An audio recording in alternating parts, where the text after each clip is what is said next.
계속 몰락했어. 그러니까 옛날에는 애들 신발 비싼 거 사주다가 못 사주는 거야. 옛날에는 애들 옷 비싼 거, 야, 노무현 때 제일 유명했던 게 노스페이스잖아. 그죠? 노무현 때 애들 그냥 개나 소나 노스페이스 못 입으면 인간 취급 못 받고 막 그랬던 거 아니야. 그죠? 근데 지금은 어때요? 그런 거 입는 애들 별로 없어. 그런 거 등골 브레이커라고 막 그랬는데 지금 그런 거 입는 애들 별로 없어. 망한 거야. 그러면서 아웃도어 시장 어마어마하게 발전했는데 존망했잖아요. 전부 다 40~50%. 와, 막 몇십만 원 하는 걸 막 30만 원을 판대. 뭐 50만 원짜리 30만 원. 와, 그런데 옆집 가면 50만 원짜리 20만 원을 판대. 진짜요? 근데 저 세 번째 집 가면 50만 원짜리 15만 원을 판대. 씨발, 내년에 오면 한 5만 원 하겠구나. 그리고 돌아서는 거야. 왜? 그렇게 비싼 거품들 만들어 놨는데 살 돈이 없는 거야. 이 시간에 또 전화까지 와. 내가 진짜. 아유. 예. 여론조사 전화예요. 예. 새누리당에서 돌리는 거. 싹 다 가라로 했지.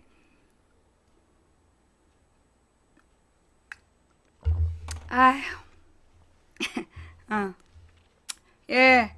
아이, 재밌다. 이거 새누리당이구나. 예, 그래서 끝까지 했어요. 네. 여러분 기다리시게 해서 죄송합니다. 예. 뭐, 새누리당에서 여론조사 돌리길래 싹 다 가라로 해줬어요. 자, 자. 뭐, 이렇게 잠깐 쉬어가는 분위기. 좌우지간. 그래서, 쟤네들은 우리 국민들한테 제대로 된 정보를 주지 않고, 그리고 소위 메이저 언론, 24시간 방송 채널을 가지고 하루 종일 거짓말을 해. 하루 종일 거짓말로 국민들을 세뇌시켜가지고, 예. 그러니까 왜 얘네들이 반복적인 거짓말을 하나? 그 이유가 뭐냐면, 거짓말인 걸 처음엔 알아도 자꾸 듣다 보면 그걸 믿게 된다는 거야. 그래서 이명박 때 기를 쓰고 종편을 만든 거야. 기를 쓰고 녹화 끊었어.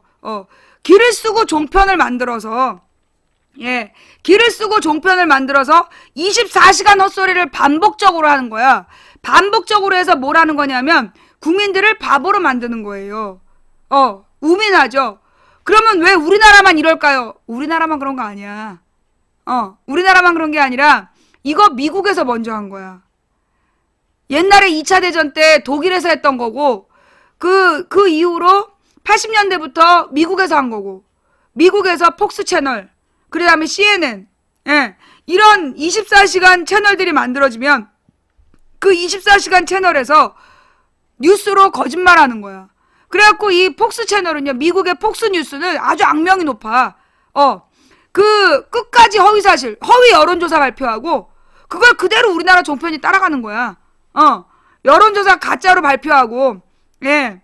그러면서 이 폭스 뉴스가 아주 악명이 높고요. 전 세계에서 악명 높은 뉴스들이 미국의 폭스 뉴스, 그 다음에 일본의 NHK 뉴스. NHK는요, 다큐멘터리는 진짜 좋아요. 물론 다큐멘터리도 내가 가만히 보니까 영상은 죽여줘. 걔네들이 이 영상 장비가 발달했잖아. 영상은 굉장히 죽여주는데 철학이 없어. 다큐멘터리에 철학이 없어. 가령 북극곰을 찍는 BBC하고 NHK의 다큐를 비교해봐봐. 그러면 BBC는 처음부터 끝까지 지구온난화에 대한 걱정이야. 지구온난화에 대한 걱정을 하면서 이게 변화되는 자연현상을 비교하고, 그렇게 다큐를 찍어. 그런데 이 일본 NHK의 북극곰은 지구온난화 문제보다는 뭐예요? 얼마나 잔인하게 사냥하는가, 뭐 이런 거. 다큐를 딱 보면 이게 NHK인지 BBC인지가 나와. 세계에서 제일 그 다큐가 발달한 게 BBC하고 NHK인데, NHK는 그냥 보여주는 게 끝이야. 철학이 없어. 사상이 없어. 근데 BBC는 굉장히 비판적인 다큐멘터리를 만들어요. 여러분들이 다큐를 보실 때는 NHK를 보지 말고 BBC를 보세요. BBC 다큐는요, 보면 피가 되고 살이 되고 이게 남는 게 있어. 근데 NHK 다큐는 그냥 눈만 즐거운 거야. 얼마나 화질이 정확한지, 그리고 막 그 선열이 낭자하고, 와, 거기다 이 짝짓기는 또 얼마나 열심히 또 보여주는지. 물개들 짝짓기 뭐 이런 거. 아이, 다큐, 그래. 좌우지간. NHK는요, 그나마 다큐는 볼 거라도 있지. 뉴스가 완전히 독약이야, 독약. 그 다음에 이제 우리나라의 조중동이 거기 들어가는 거죠. 예. 좌우지간. 그래서 우리는 이런 언론이, 그러니까 결국은 이 언론, 여러분 생각해봐요. 별에서 온 그대? 예. 그게 전지현 나오는 거잖아. 전지현이 나오는 별에서 온 그대를 요즘에 케이블에 아무 데서나 계속 틀어주더라고. 근데 이 별에서 온 그대를 보면 자본들이, 언론들이 어떻게 스타 하나를 만들었다 죽이는가. 전지현은 처음부터 끝까지 무식한 여배우야. 근데 걔를 어느 날 스타를 만들어서 막 모든 미혼 남자가 결혼하고 싶은 여자라고 막 띄워줬다가 어느 순간 갑자기 얘를 나락으로 집어던지고 짓밟으면서 그걸 즐기는. 한마디로 이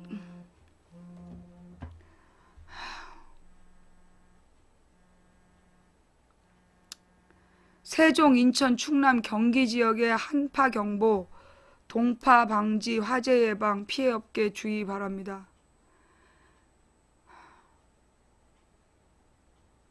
여기 도봉구야! 아무데나 보내고 지랄이야! 아우 시끄러 진짜.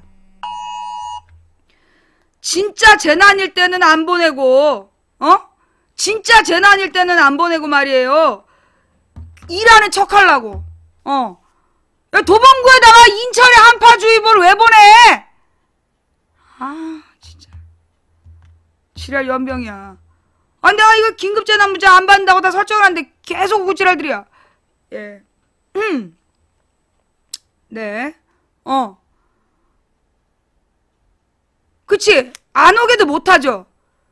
아유, 왜 작년에 메르스 때 일요일 오전 11시인가 10시인가 긴급 재난 문자가 4-5통이 내가 전화기가 4통이라 그랬잖아. 내 전화기가 4개예요. 내가 개인적으로 전화하는 거, 그 다음에 방송용으로 문자 받는 거, 그 다음에 방송하기, 시청하기, 모바일 방송 나갈 때 전화기 4대로 긴급 재난 문자가 4통씩 왔어. 나 죽고 싶었다 진짜. 그런데 그 재난 문자 내용이 뭔 줄 알아? 메르스 예방을 위해서 손 잘 씻으라고. 야! 나 진짜. 릴렉스. 자, 나의 심장을. 괜찮아. 긴급 재난 문자가 나를 또 우롱할지라도 내가 참아야 돼. 이건 지금 내가 저들의 정보를 저놈들이 어떻게 정보를 가지고 미디어로 국민을 등쳐먹는지를 내가 밝히니까 우리 방송을 방해할 목적으로 보낸 긴급 재난 문자.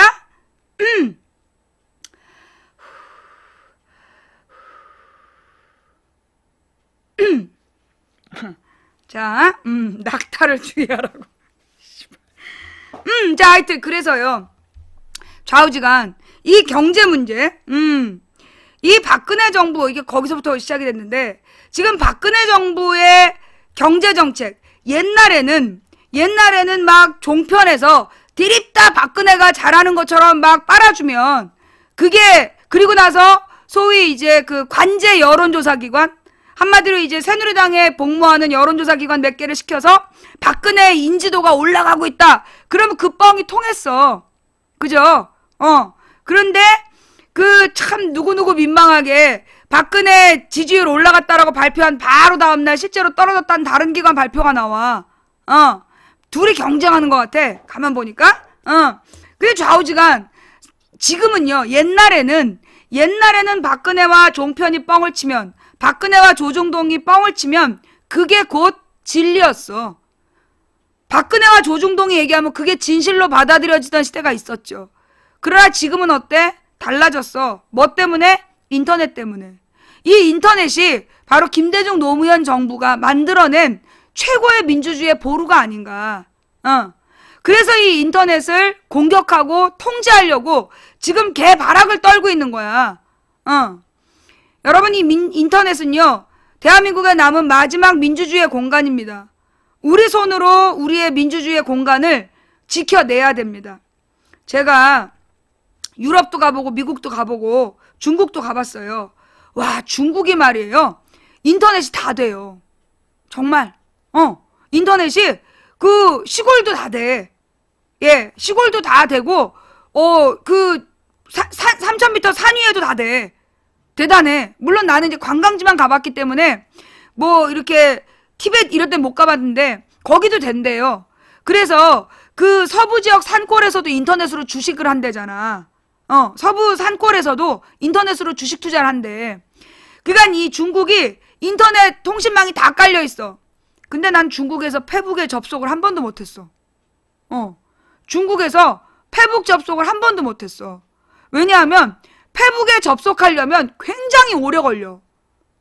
다른 데는 정말 다 쉽게 들어가지는데 페북에는 어려운 거야. 그래서 물어봤더니 중국 사람들에게 통제되는 사이트에 페북이 있더만. 구글도 안 돼. 맞아, 구글 맵이 안 돼. 예. 구글 맵 안 되고 아니야. 구글 맵 돼요. 구글 맵이 계속 기다리면 돼. 계속 기다리면 되는데 현재 위치가 잘 안 잡히긴 해. 현재 위치가 잘 안 잡히긴 하는데 구글 맵이 잘 안 되고 구글에 접속이 잘 안 되고 그 페북에 접속이 잘 안 돼. 예. 카톡은 내가 안 하기 때문에 모르는데 텔레그램은 돼요. 텔레그램은 되는데 그 페북이 안 되더라고. 그 나중에 보니까 페북을 통제하는 거야. 무서운 나라야 중국. 좌우지간. 그러니까 중국이요, 유럽이나 미국보다 인터넷망이 잘 돼 있더라고. 왜? 인구가 많으니까. 미국의 인터넷망이 중국보다 안 돼. 이유가 뭐냐? 미국은 중국만한 영토에 인구가 중국의 5분의 1밖에 안 살잖아. 중국의 공식적 인구가 15억인데 아니 공식적이 13억인가? 그런데 실질적으로는 15억 이상이라고 본단 말이야. 그런데 미국의 인구가 4억 정도밖에 안 돼요. 공식적으로 4억 정도밖에 안 되기 때문에 그 4억의 인구가 모여 살고 있는 데가 띄엄띄엄해. 그러다 보니까 시장성이 없는 거야. 시장성이 없기 때문에 미국에는 인터넷이 안 되는 데가 더 많어. 미국에는 인터넷이 안 되는 데가 더 많고, 미국의 중부지방은 프레리 지방이라 그래갖고 건초지대. 그 건초지대에는요 거의 도시도 발달이 안 돼 있어요. 그래가지고 왜 크리미널 마인드에 보면 시골의 연쇄살인범은 최중부지방에 살아. 중남미. 중남부 지역에 거기가 이제 사람이 거의 안 살기 때문에 굉장히 깡촌, 굉장히 미국판 깡촌들이 있는 거야. 그래가지고 거기에 페넬로페가 가면 맨날 위성을 딱 새로 세우잖아. 인터넷이 안 되기 때문에 위성으로 인터넷 하려고. 하여튼 그런 게 이제 주로 나와. 좌우지간 미국의 중부지방은 거의 안 되고, 미국의 인구들이 모여 살고 있는 데가 오데오라고 있어요. 동북부에 있는 5개 커다란 호수. 그 근처에 모여 살고, 보스턴이나 이런 데가 다 그 근처야. 그리고 뉴욕. 그 다음에 그 밑에 필라델피아, 그 밑에 워싱턴. 여기서 이 동북부 지역의 일부가 모여 살아. 그 다음에 밑으로 내려가서 텍사스 쪽에 멕시코하고 국경. 그 바닷가. 그 실리콘밸리, 남부 실리콘밸리로 해서 여기 꼴이 있잖아. 그게 플로리다 반도인가? 그 플로리다 반도가 그 관광지라서 거기 이렇게 좀 살고, 그 다음에 이제 서부 지역, 샌프란시스코, LA, 샌디에고, 요 정도의 사람이 살고. 그러니까 이제 이렇게 미국 사람들이 사는 데가 이렇게 해가지고 거의 국경선 일대에 살아. 캐나다 사람들은 어디 살아? 다 국경선에. 미국과의 국경선 일대에 뽀글뽀글. 더 위쪽은 추워. 그래서 많이 안 살아. 캐나다는 인구가 적기 때문에 거의 국경선 일대에 주요 도시들이 있고, 예. 그리고 이제 미국 사람들이 그러니까 그렇게 살다 보니까 그 광활한 영토에 인터넷망이 깔 수가 없는 거야. 그걸 하나 깔기 위해서 어마어마한 전선을 깔아야 되는데, 전선을 막 몇십 킬로, 몇백 킬로를 깔아가지고 몇십 명 살아. 거기서 돈이 안 되는 거지. 근데 중국은, 그냥 길에 깔린 게 사람이야.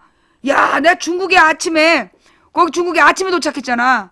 아침에 오토바이 타고 출근들 하는데, 와, 세계 오토바이가 중국에 다 모여있는 것 같더라고.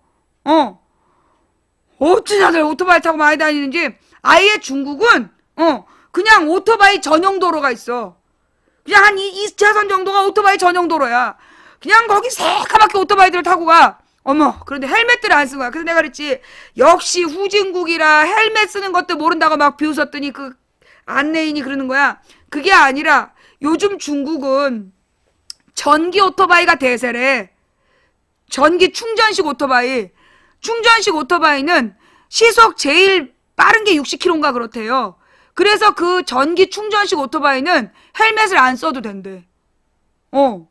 그리고 이제 헬멧 쓴 사람들은 의식이 뛰어나서가 아니라 뒤로 연기 나오는 기름 넣는 오토바이는 헬멧을 써야 되고, 기름 안 넣는 전기 오토바이들은 헬멧을 안 쓴 거야. 근데 주로 관광지 같은 데는 전기 오토바이를 거의 권장한대요. 왜? 중국에 계속 문제가 그거잖아. 미세먼지. 그러니까 이제 지금 중국의 시진핑 체제가 그래서 미세먼지를 통제하기 위해서 그 전기 충전 방식을 더 권장하는 거야. 그래서 무리하게 원자력 발전소를 막 짓고 있어. 내가 또 할 얘기가 많은데 또 딴 데로 갔으니까 본론으로 돌아와서 좌우지간 그런 환경 속에서, 근데 이제 유럽 사람 많이 살아. 유럽에 사람 많이 살아요. 그리고 사람이 사는데 오래 살아. 대를 이어 살아. 한 집에 뭐 칠대조 할아버지부터 계속 살아. 근데 한 마을에 사는 사람들이 그냥 거의 비슷한 수준이야. 인구가 늘지도 않고 계속 주는 수준이야. 그런데 더 기가 막힌 게 뭐냐? 유럽 사람들은 인터넷을 그다지 안 해. 뭐 이렇게 젊은 애들만 뭐 트위터나 페북 같은 걸 하는데, 뭐 이렇게 중년 부부들은 그런데 관심 없어. 뭐 우리나라 중년 부부들은 한때 뭐가 큰 몫을 했어. 세이클럽. 이 세이클럽이 큰 몫을 해갖고 초등학교 동창 찾아요. 세이클럽 말고 또 뭐가 있었지? 왜 그 초등학교 동창 찾는. 그래가지고 막 바람들 나고 난리도 아니었잖아. 싸이월드 말고 세이클럽인가? 오마이스쿨. 아이러브 스쿨. 아이러브 스쿨. 아유, 그걸로 우리 동네에도 몇 집 이사 갔어. 아이러브 스쿨로 초등학교 첫사람들 만나가지고 그냥, 아유, 몇 집 이사 가고 그냥 수락했어, 분위기가. 그래갖고 우리나라는 사실 이제 그런 것들이 우리 5, 60대들도 전부 다 인터넷을 하게끔, 굉장히 발달했는데, 거기 그 유럽 사람들은 내가 가서 보니까 그냥 대를 이어 그 마을에 살기 때문에, 대를 이어 그냥 거기 계속 살아. 그러니까 굳이 인터넷으로 안 찾아. 굳이 인터넷으로 막 찾고 그럴 일이 없어. 그냥 거기 쭉 살아. 그냥 저 할아버지는 뭐 저 집에 저 할아버지네 집안이 350년째 살고 있대. 저 옆집도 420년째 살고 있고 그러다 보니까 뭐 인터넷이 그렇게 필요가 없는 거야. 막 고층 빌딩이 막 세워지고 막 이사들 가고 새로운 사람들이 들쑥날쑥하고 이래야 되는데 거기 집 새로 못 짓잖아. 유럽은 집을 새로 못 지어. 400년씩 500년씩 그냥 살아. 우리나라에서 600년 된 가옥이면 우와 그리고 구경 가잖아. 근데 유럽 이탈리아를 내가 한 몇 개 도시를 돌았는데 이탈리아에서는 그냥 기본이 300년이야. 그냥 기본이 300년. 300년째 한 집안이 살아. 대부분이 그래. 그러다가 이제 거의 대가 끊긴 집안은 이제 가게로 바뀌어 있더라고. 명품관으로. 우리처럼 막 고층 빌딩 1층이 명품관이 아니야. 그냥 300년 된 건물의 1층에 벽을 유리로 뚫어놓고 거기서 명품 팔아. 그러니까 그렇게 뭐 그다지 인터넷을 통해서 친구를 찾고 그럴 필요가 없는 거야. 사람들이 이렇게 많이 돌아다니질 않아. 그냥 하던 일 하고 그냥 계속 대를 이어 살기 때문에. 인터넷의 필요성을 못 느끼고, 그 다음에 우리나라 사람들은 틈만 나면 다 이 휴대폰을 보잖아. 대부분의 시간을 어른이나 아이나. 그리고 항상 뭐 전화를 하거나 막 늘 휴대폰이 떨어지질 않잖아요. 근데 그 유럽 사람들은 거의 휴대폰을 그렇게 젊은 애들은 많이 만져. 젊은 애들은 계속 인터넷으로 뭘 검색도 하고 막 이러는데 나이 든 사람들은 주로 그냥 앉아있더라고. 아무것도 안 해. 이렇게 머리 희끗희끗한 사람들 그냥 공원에 앉아있어. 가만히 앉아서 그 비둘기만 봐. 비둘기나 애들 보고 그냥 졸다 깨다 그러고 앉아있고, 좀 이렇게 움직이는 사람들은 대화하고 있고, 그 다음에 이제 아니면 책 읽어. 책을 읽어. 그게 막 스마트폰 많이 안 해. 그러니까는 인터넷 시장이 발달 안 하는 거야. 그 유럽 사람들이 인터넷을 왜 그렇게 많이 하냐. 인터넷을 왜 그렇게 많이 하냐. 할 말이 없더라고. 아니 가령 뭐 날씨를 알고 싶다든가 뭐 그러지 않냐고. 그랬더니 무슨 날씨에서 현재 기온이요. 그랬더니 그 사람들 그런 거야. 현재 기온이 안 느껴지세요? 내 이탈리아에 가서 아니 그 현재 기온을 알고 싶지 않냐. 그랬더니 현재 기온을 왜 인터넷으로 보느냐. 그래서 현재 몇 도인가를 인터넷으로 확인해야 될 거 아니냐고 했더니 현재 기온이 안 느껴지냐고.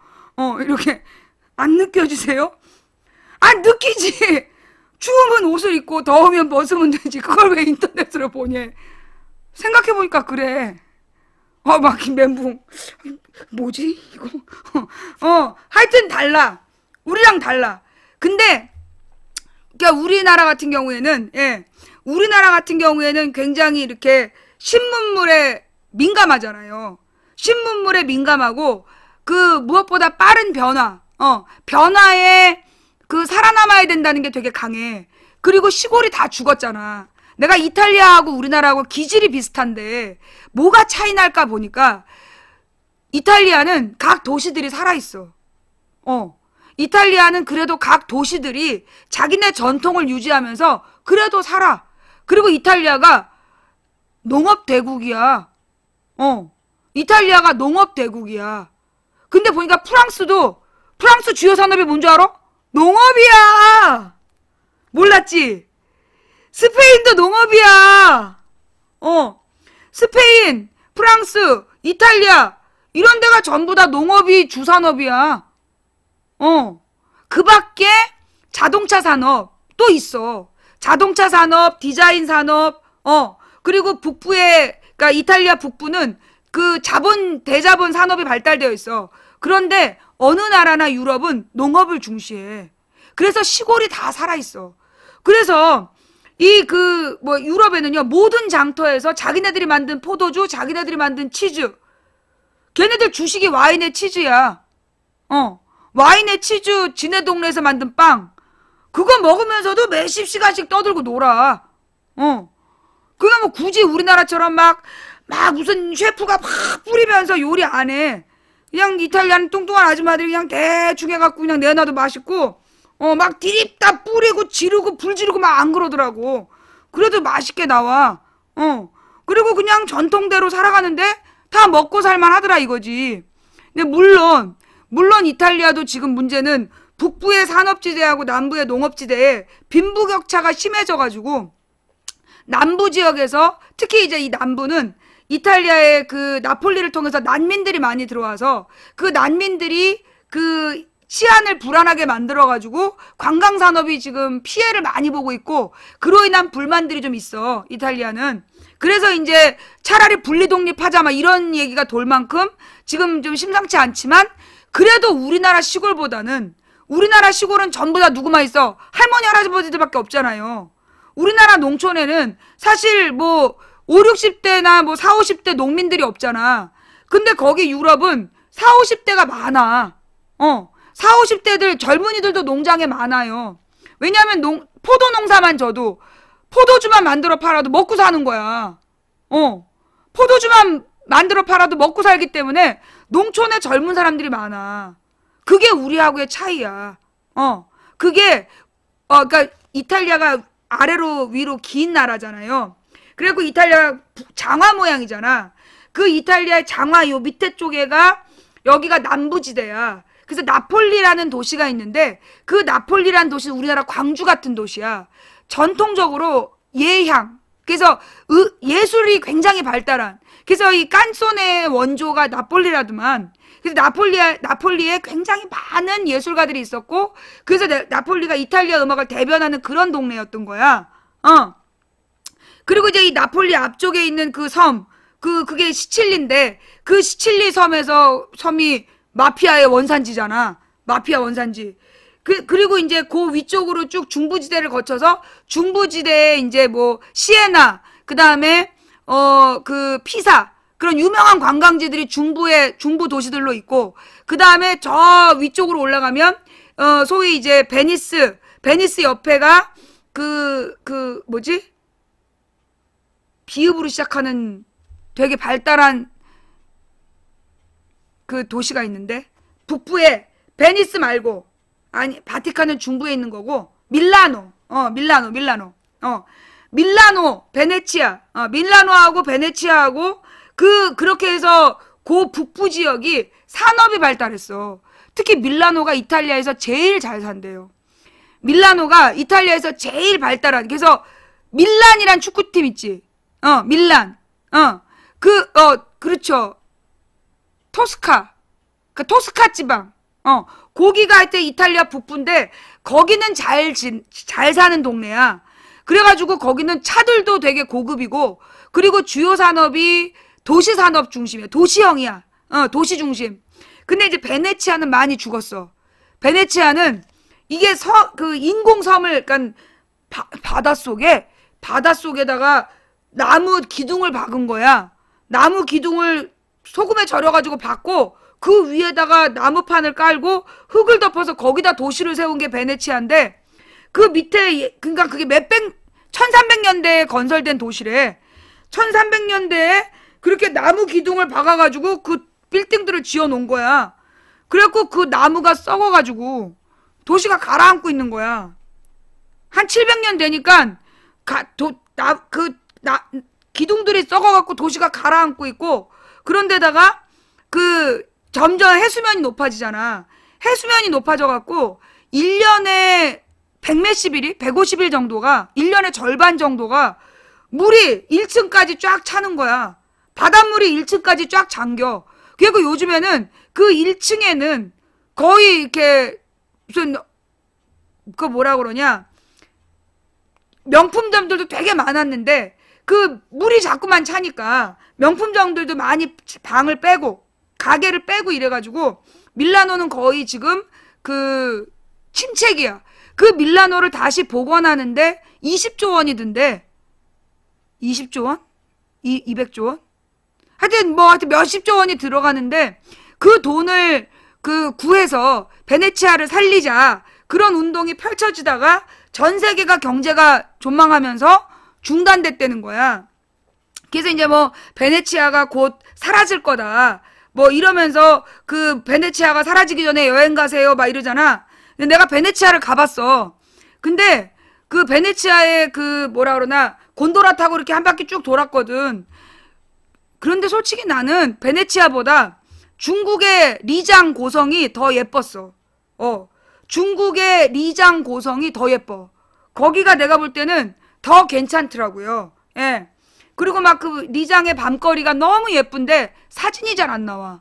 근데 이 베네치아는 그냥 직접 가서 보면, 와, 벽에 녹색 곰팡이가 그냥 가득 펴 있고, 금들이 막 가 있고, 막 냄새도 꽤 꾸리꾸리하고 다 후졌거든? 사진을 찍으면, 와, 죽여 나와. 그 차이더라고. 리장 고성은 너무 눈으로 보면 예쁜데, 사진을 딱 보면 무슨 삼류 나이트가 같이 나와. 근데 베네치아는 가서 직접 보면, 쥐 나오게 생겼는데 이래. 아니 도대체 이게 왜 유명한 거야? 그 유명한 러브 스토리가 있는 다리래. 곧 쓰러지게 생겼고 그래. 이게 도대체 왜 유명한 거야? 그러면서 쭉 보고 왔는데, 그냥 쑥 지나가면서 찍은 사진을 보면, 야, 이거 무슨 작가가 찍은 것 같다, 이렇게 나오더라고. 그러니까 이제 사람들이 사진빨에 반해서 가는데, 가서 보면 별로야. 얘기가 또 딴 데로 갔어. 좌우지간 본론으로 돌아가면, 유명한 관광지에도 세계 경제에 영향이 미친다. 즉 지금 세계 경제는 위기야. 세계 경제가 위기인 이유가 뭐냐? 세계 경제 위기인 이유가, 잘 사는 OECD 국가들이 중소기업의 공장을 가난한 나라들에 지은 거야. 값싼 노동력을 위해서. 왜? 뭘 낮추려고? 납품값을 낮추려고. 납품값을 낮춰야 그래놓고 물건을 팔 때는 현지 물가로 팔아.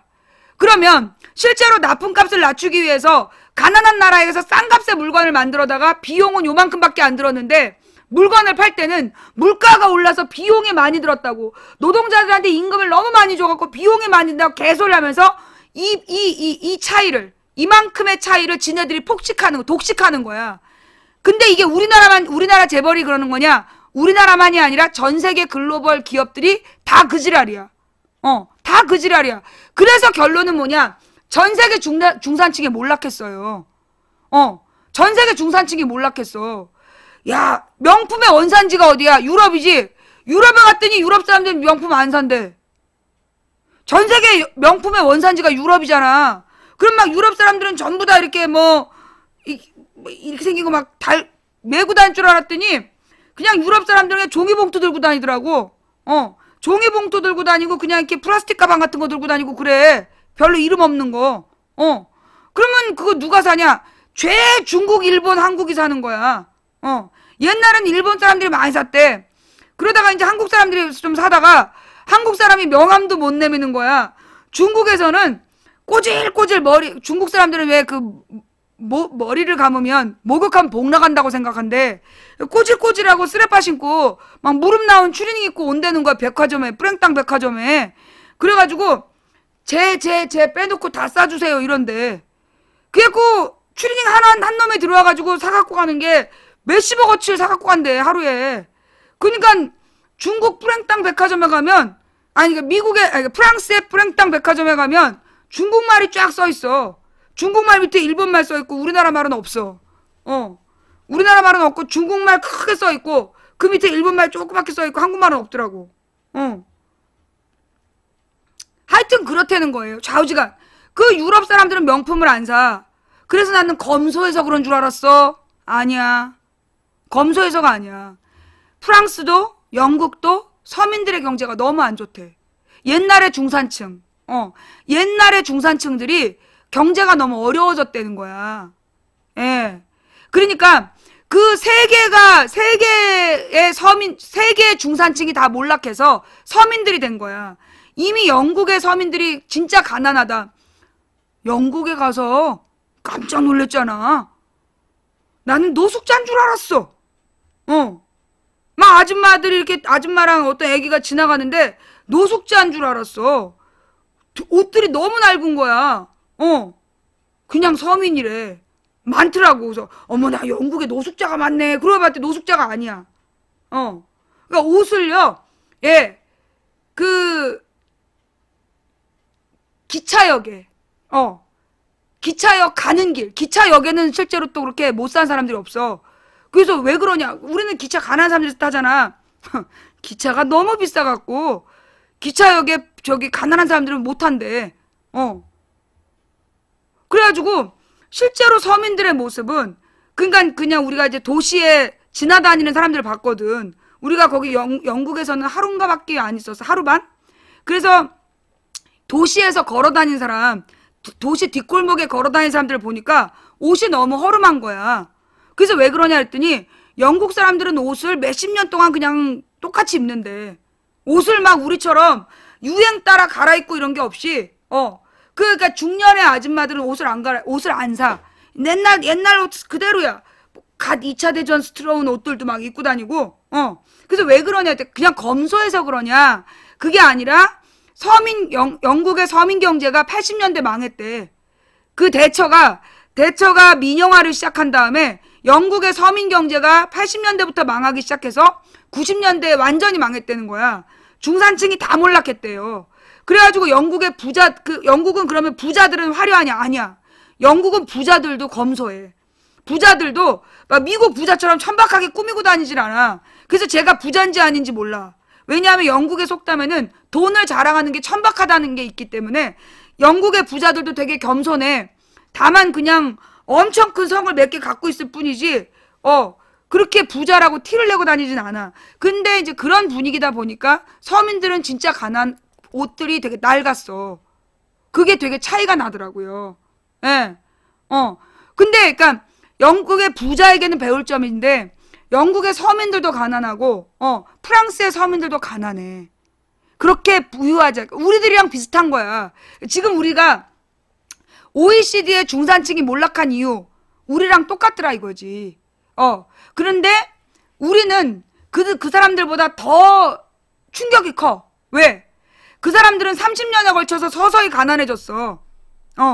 영국, 프랑스 이 사람들은 30년에 걸쳐서 서서히 가난해졌는데 우리나라 사람들은 언제 노태우, 김영삼, 김대중, 노무현 20년 동안 급성장을 한 거야.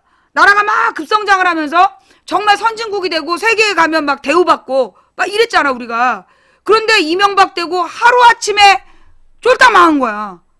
망한 데 걸린 시간이 8년 정도밖에 안 걸린 거야. 예. 그러니까 그 김영삼이 나라를 말아먹었지만 김대중이 살려내고 그러면서 노무현 때 쫙 부자가 돼서 노무현 땐 전 세계 어딜 가나 대우를 받은 거야. 그래서 노무현 때는요. 중국인하고 한국인이 이력서를 내면 한국인을 뽑았대. 그런데 지금은 안 그런다는 거야. 이명박 때부터 중국인 쪽으로 넘어가기 시작을 해서 지금은 중국인을 더 우선한다는 거야. 예, 심각해졌어. 그게 왜 그러냐? 우리나라의 국격이 자꾸 떨어지고 있다. 이명박의 환경 파괴, 그 다음에 박근혜의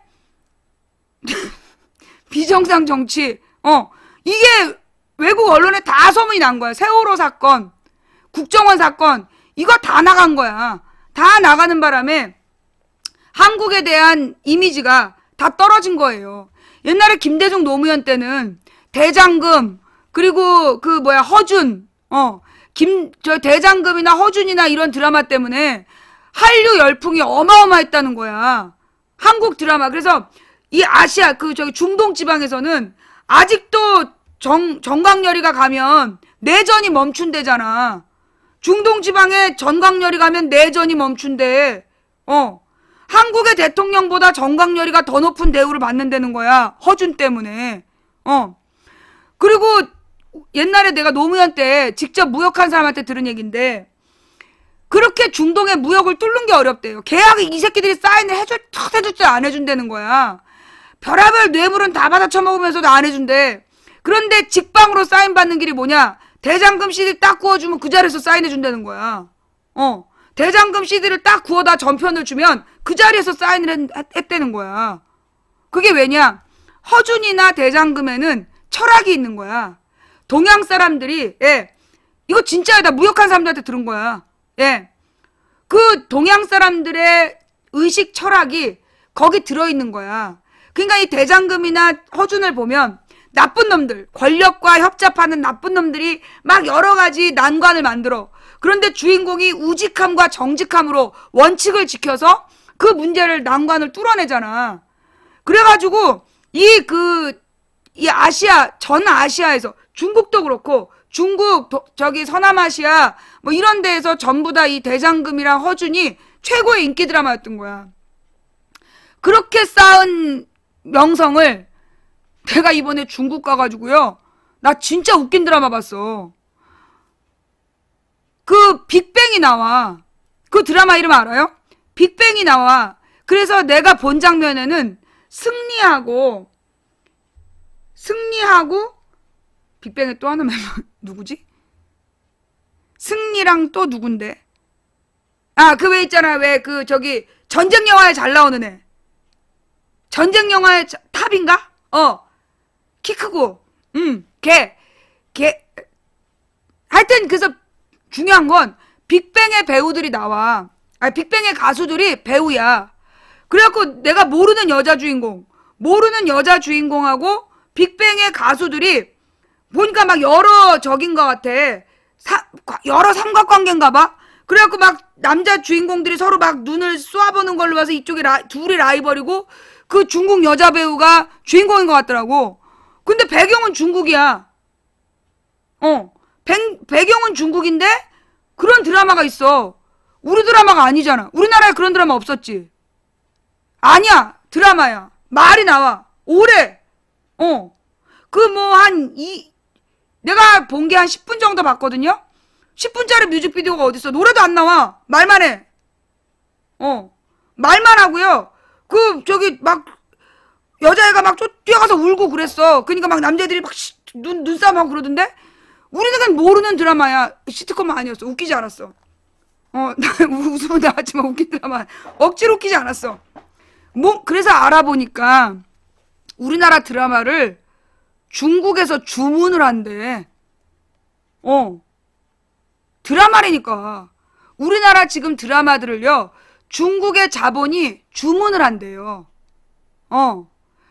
그 중국에서 돈을 주고 우리나라의 소위 한류 스타들을 출연시키는 드라마를 하청을 준대.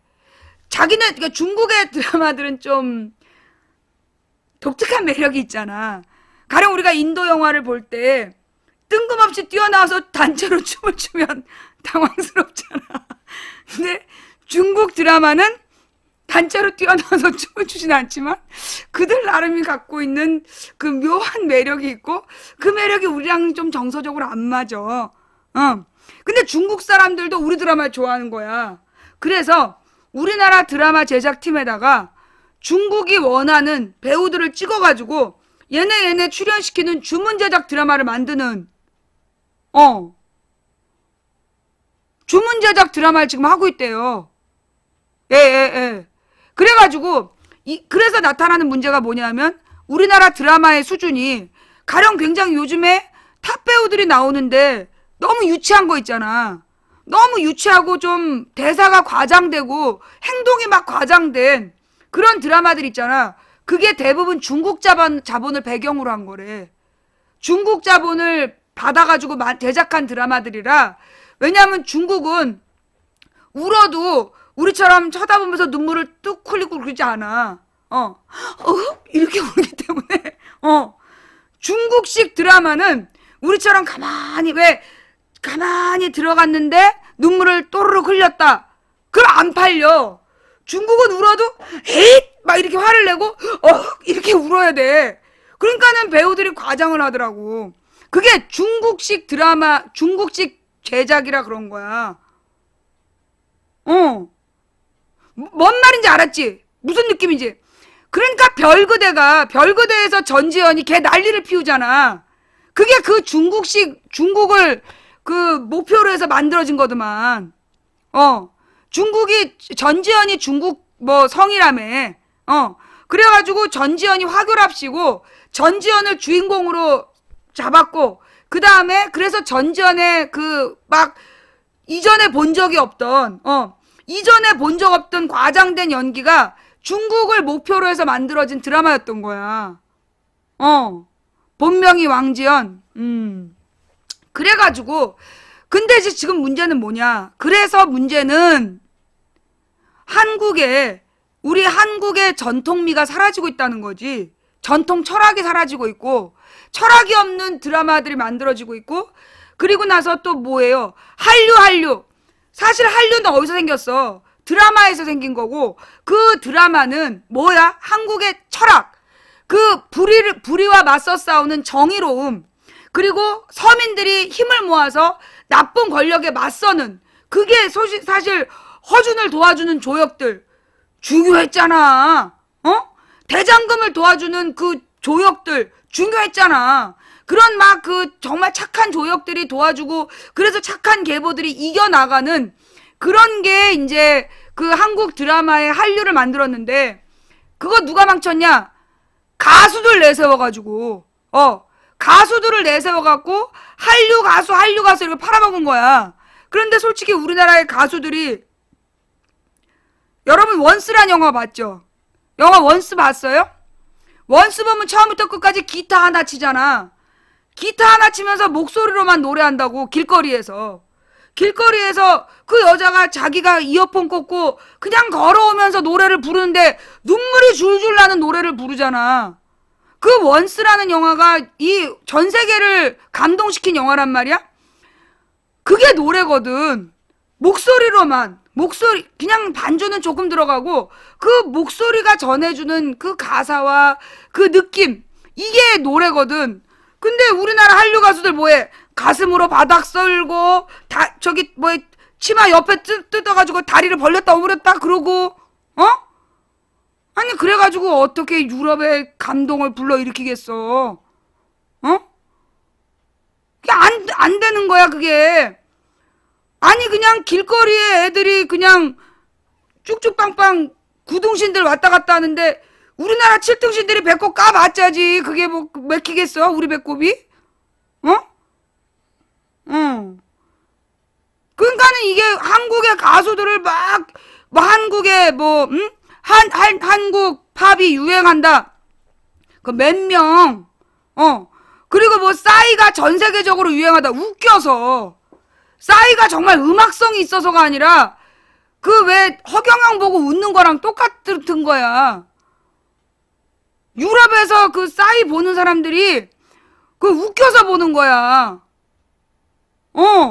정말 웃겨서 보는 거야, 그게. 싸이의 음악성이 대단하고, 그래서 보는 게 아니라, 웃겨서 보는 거야, 웃겨서. 그니까는 그게, 싸이 전에 뭐가 있었냐면, 옛날에 BC카드 선전이 있었어. BC카드 선전이 뭐였냐면, 꼭 싸이처럼 뚱뚱하고 못생긴 남자가, 전 세계를 돌면서 똑같은 자세로 춤을 춰. 막춤을. 그 선전 알아요? 그게 전 세계 BC카드 똑같이 나갔어. 그래서 BC카드가 엄청 유행을 했어. 그거 보고 사람들이 독특하다.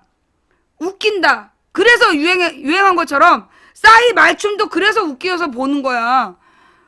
그런 건데, 그 가수들을, 가수 한류가 유행한다 이러면서 막 콘서트 잡고 대대적으로, 사실 그렇잖아요.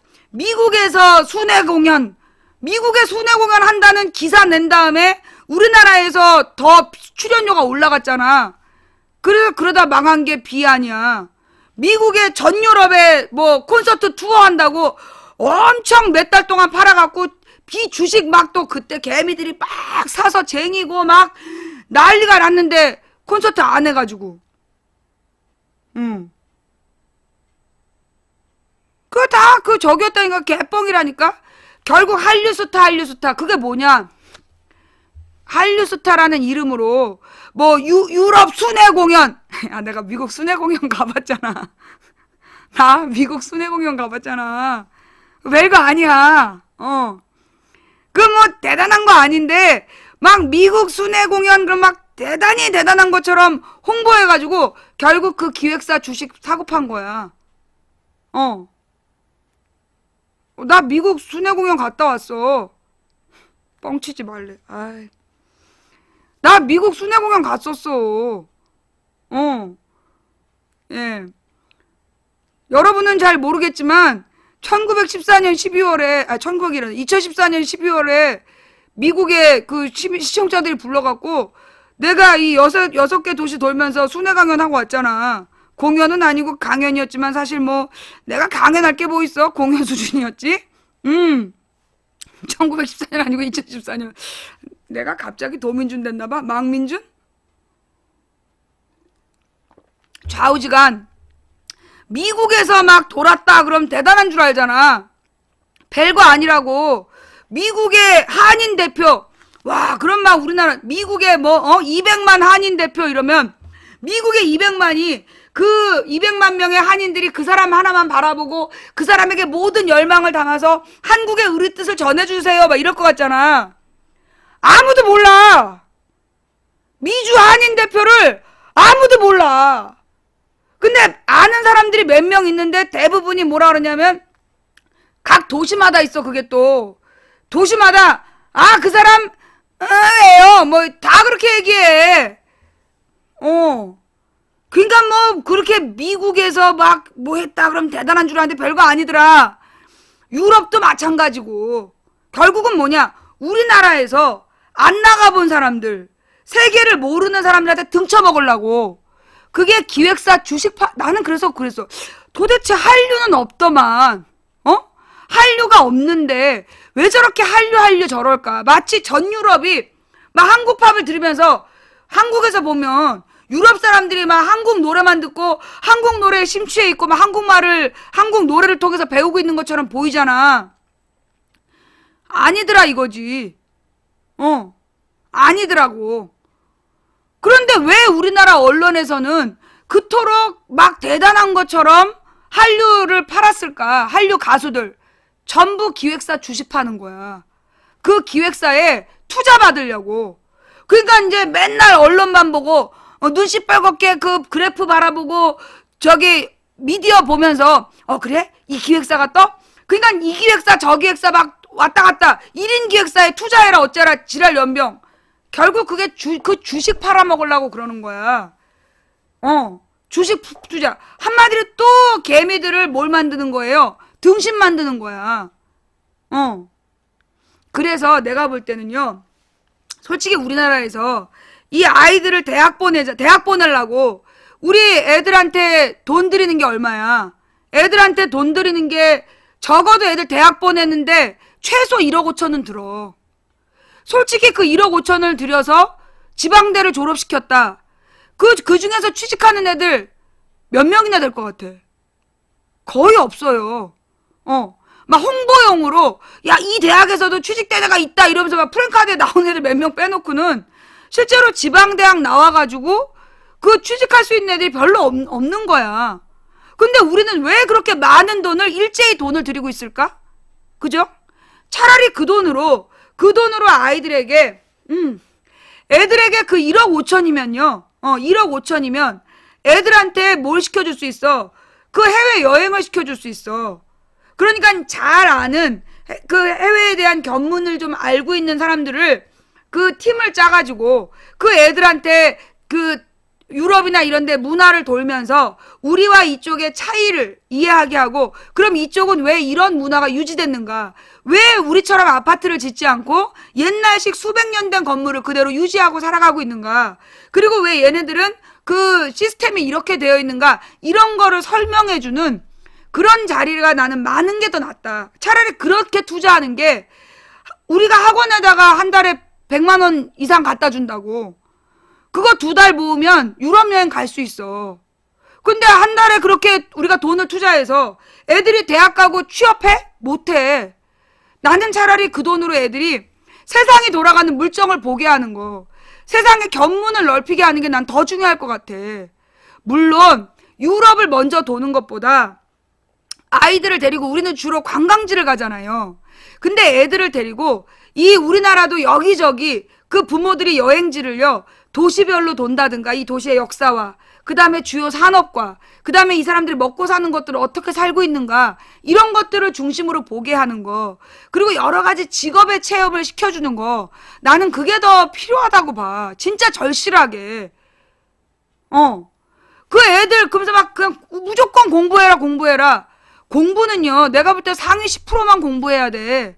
나머지 하위 90%는 그러니까 10%를 제외한 90%는 괜히 돈 1억 5천씩 갖다 바치면서 대학을 들다 갈 필요가 없다니까? 그리고 소위 상위 10%는 정말 대학다운 대학에 보내야 된다고 봐.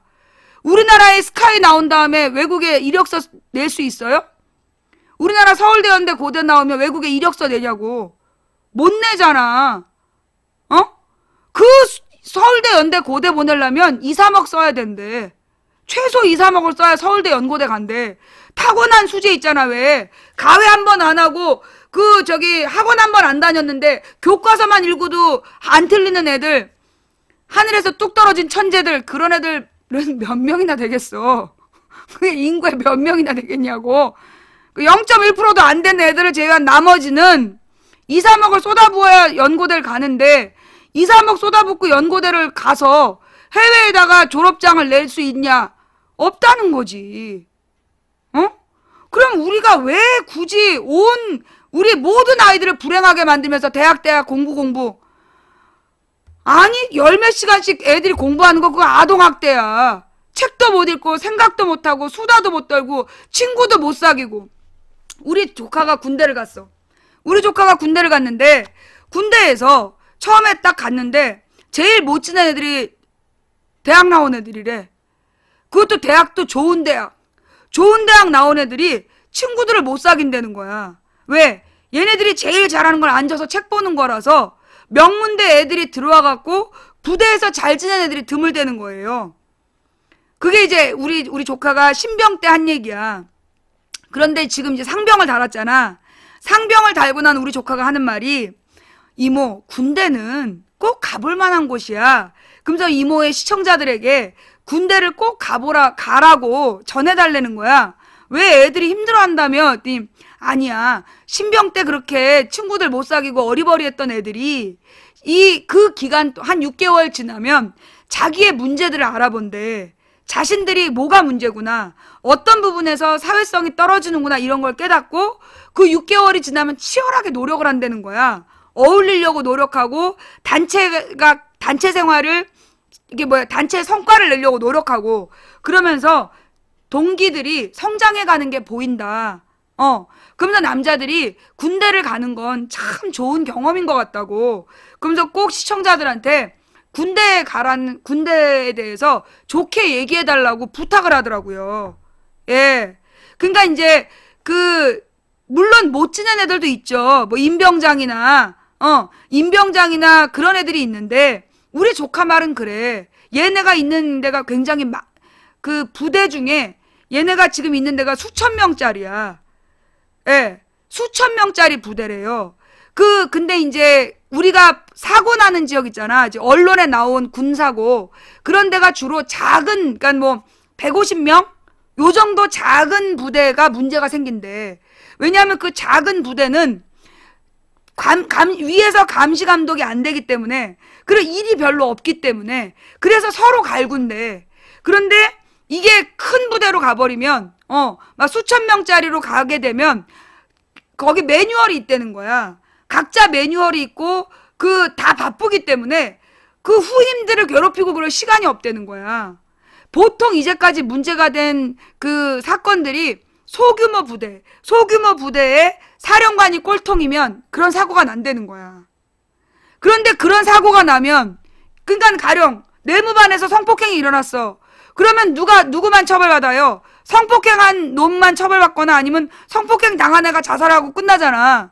근데 실제로 우리 조카 말은 그러는 거야. 그런 데서 문제가 생기는 건 거기 사령관의 문제다. 그 부대 최고 지휘관이 그런 사람들이 뇌물 받고 군부대를 개판으로 알면, 그러면 군부대 중간이 썩어버리고, 그래서 밑에서 그런 폭력이 일어난다는 거야. 이 애 말이 그래. 군대가 그렇더라. 지휘관이 문제다. 그래서 군대 만약에 밑에서 사고가 나면 최고 지휘관을 잘라야 된다.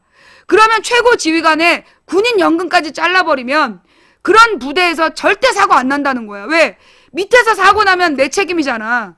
그러니까 밑에 있는 애들한테 정신 똑바로 차리라고 얘기를 할 수밖에 없는 거고, 그래야 밑에서 사고가 안 난다는 거야. 그런데 이제까지 늘 피해자를 죽이고 끝냈잖아. 가해자도 처벌 제대로 안 받고, 뭐 어떤 도지사 아들이 성폭행을 했는데, 성추행을 했는데 걔 무죄 받았잖아. 가해자만 등신대고. 그러다 보니까 군대가 썩는다는 거야. 아무래도 우리 조카는 군대에서 못 나올 것 같아. 군대를 너무 좋아해서. 좌우지간. 자, 오늘 이야기의 시작은 박근혜의 경제활성화법 서명운동, 서명전국. 박근혜의 지지율이 급락하고 있고, 그 급락하고 있는 이유가 뭐냐? 국민들이 인터넷을 통해, 그리고 손석희 뉴스를 통해 진실을 알고 있기 때문이다. 박근혜가 노동학법을 통과하고 대기업에게만 유리한 정책을 펴고 있다는 것을 알기 때문에 지금 박근혜의 서명운동이 인원수를 채운다 할지라도 그거는 도리어 심각한 역풍으로 올 것이다 해서 얘기가 여기까지 왔고요. 자, 그 다음에 이 얘기를 꼭 해야 돼. 뭐냐 하면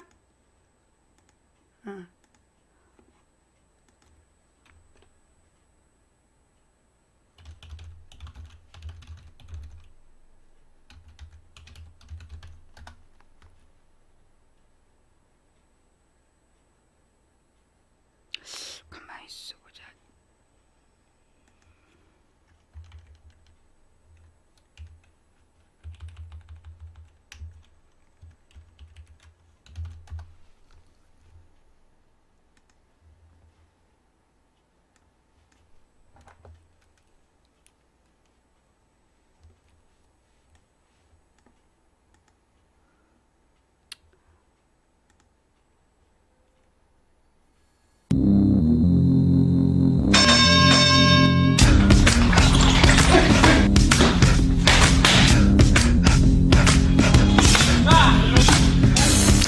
김현정의 뉴스쇼 금요일의 코너, 기자가 훅 파고드는 뉴스의 진실. 훅뉴스입니다. 오늘도 권민철 기자 스튜디오에 나와 있습니다. 어서 오세요, 권 기자. 네, 안녕하세요. 오늘은 어떤 주제를 가지고 오셨어요? 엊그제 제가 서울 중구 신당동을 다녀왔는데요.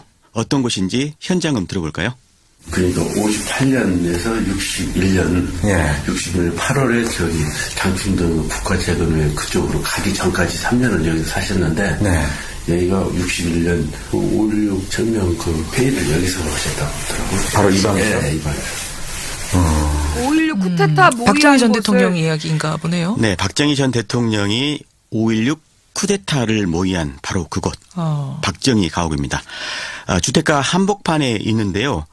서울 중구청이요. 이 집 옆에 있는 4개의 빌딩과 700평짜리 주차장을 전부 터서 930평짜리 부지를 만든 뒤에 지하는 주차장, 지상은 이른바 박정희 공원을 조성하려고 해서 최근에 논란이 되고 있습니다. 오늘 주제는 바로 이 수상한 박정희 기념사업입니다. 박정희 기념사업. 다른 전직 대통령도 많은데 오늘 왜 박정희 전 대통령 기념사업만 다루시려고 그래요? 네, 차차 말씀드리겠습니다만 다른 전직 대통령들보다 기념사업이 몹시 과도하기 때문입니다.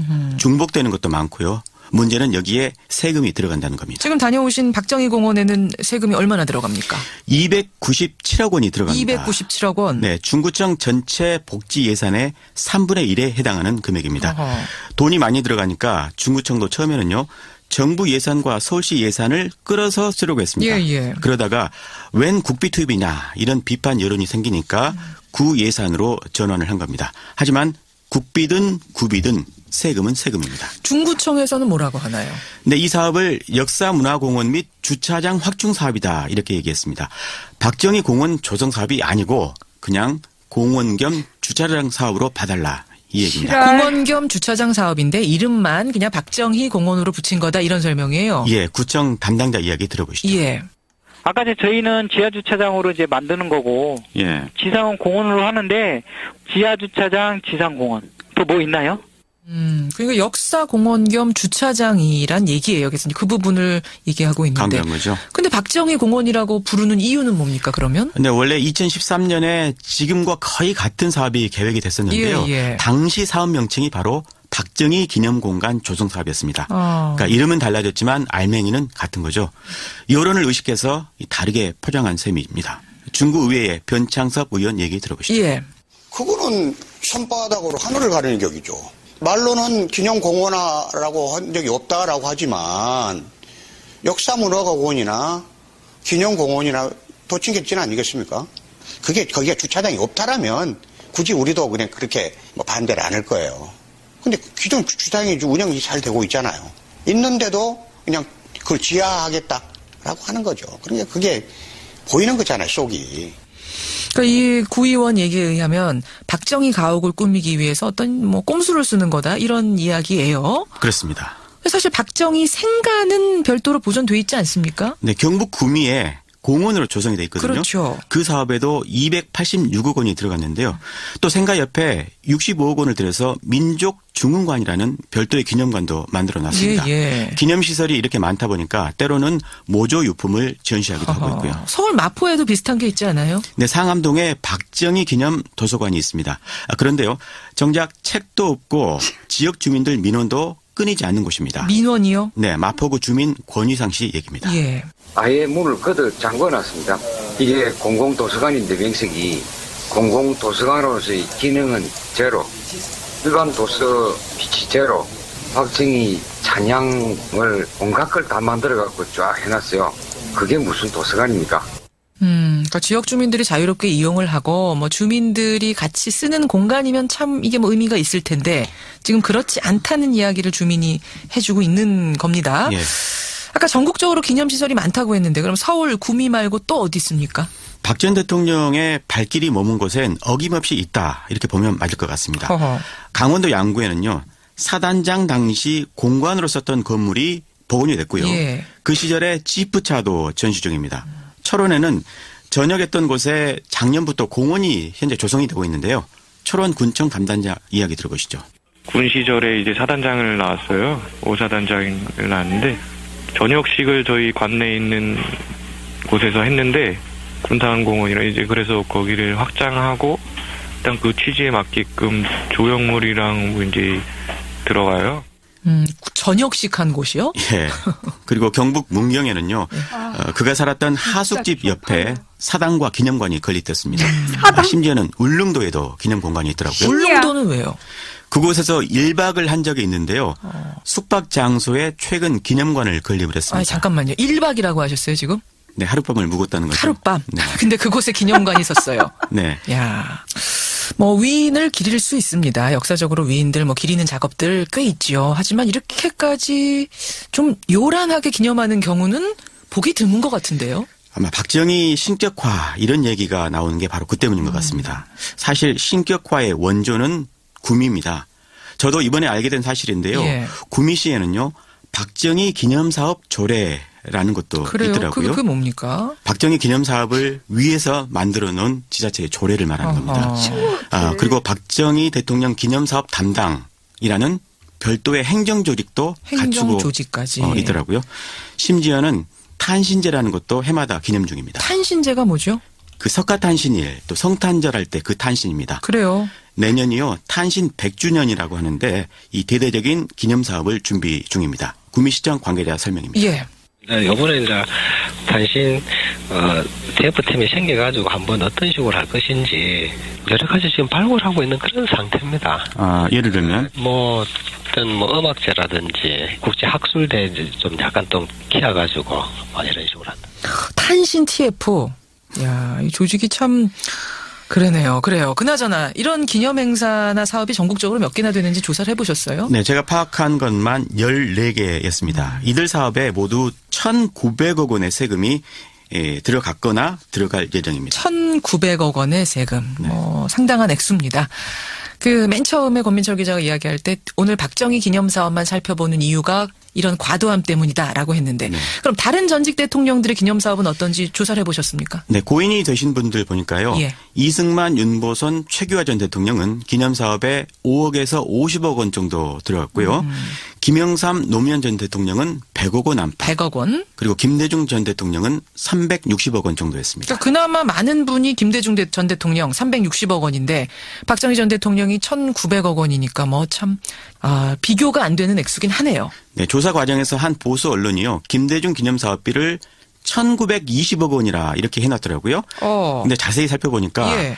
광주에 김대중 컨벤션 센터가 있거든요. 예. 여기 건립비 1,555억 원을 슬쩍 집어넣어놨더라고요. 김대중 컨벤션 센터도 기념하는 장소 아니에요? 하지만 이곳은 김대중 이름만 붙인 그냥 상업시설입니다. 마치 케네디 공항처럼. 아, 이름만 가져온 것. 네.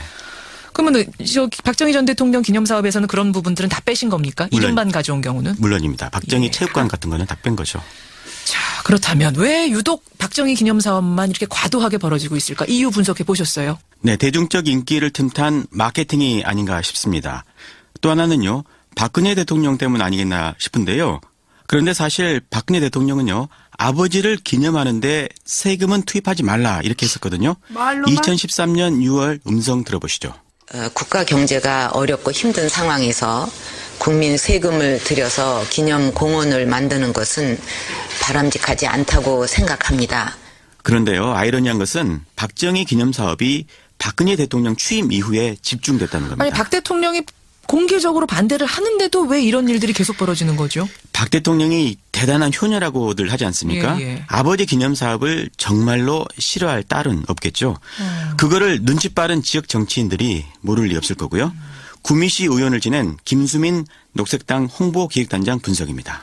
대통령과의 코드를 맞춘다는 정치적인 목적이 강한 것 같습니다. 예. 당 내에서 어떤 힘을 가지기 위해서는 아직까지 대통령의 좀 지원이라든가 이런 것들이 많이 필요한 상황일 텐데, 그리고 최근에 이제 국정교과서 논란에서 보여지듯이 좀 역사적으로 좀 반전을 이렇게 하려고 하는 시도가 있는 건데, 예, 그런 흐름에 영합하려는 그런 흐름에 영합하려는 의도가 있는 것 같다 이런 이야기예요. 네. 그러니까 박정희 기념사업이 결국 현직 대통령과 코드 맞추기에 가장 좋은 수단으로 활용이 되고 있는 거 아니냐. 바로 그 지점입니다. 대통령의 공개적인 뜻과는 상관없이. 하지만요, 그 결과는 고스란히 국민들 피해로 이어지고 있습니다. 그게 문제죠. 네, 막대한 예산이 들어갔지만 국민들 외면받으면 그거야말로 낭비겠죠. 낭비죠. 상암동 박정희 기념도서관이나 신당동 박정희 가옥이 바로 그 경우입니다. 특히 박정희 전 대통령은 공과가 아주 뚜렷한 분 아니겠습니까? 예. 그를 비판하는 분들 역시 똑같은 국민입니다. 그 국민들을 배려한다면 기념사업을 이렇게 지금처럼 일방적으로 추진해서는 곤란하겠죠. 오늘도 참 춥습니다. 날씨가 추운데 지금 서울 중구 가면요. 혹한 속에 1000여 명에 이르는 시민들이 쪽방촌에서 굉장히 힘겨운 삶을 살고 있습니다. 집 없는 분들도 많고요. 이 신당동 박정희 공원 조성에 들어갈 아까 300억 원이라고 그러셨죠? 네. 그 300억 원이면 어떤 데에 더 쓸 수 있을지 고민해봐야겠고요. 그게 박정희 대통령이 말했던 조국의 근대화 아니냐. 이런 질문 던져보고 싶습니다. 오늘 훅뉴스 여기까지 듣지요. 권민철 기자 수고하셨습니다. 고맙습니다.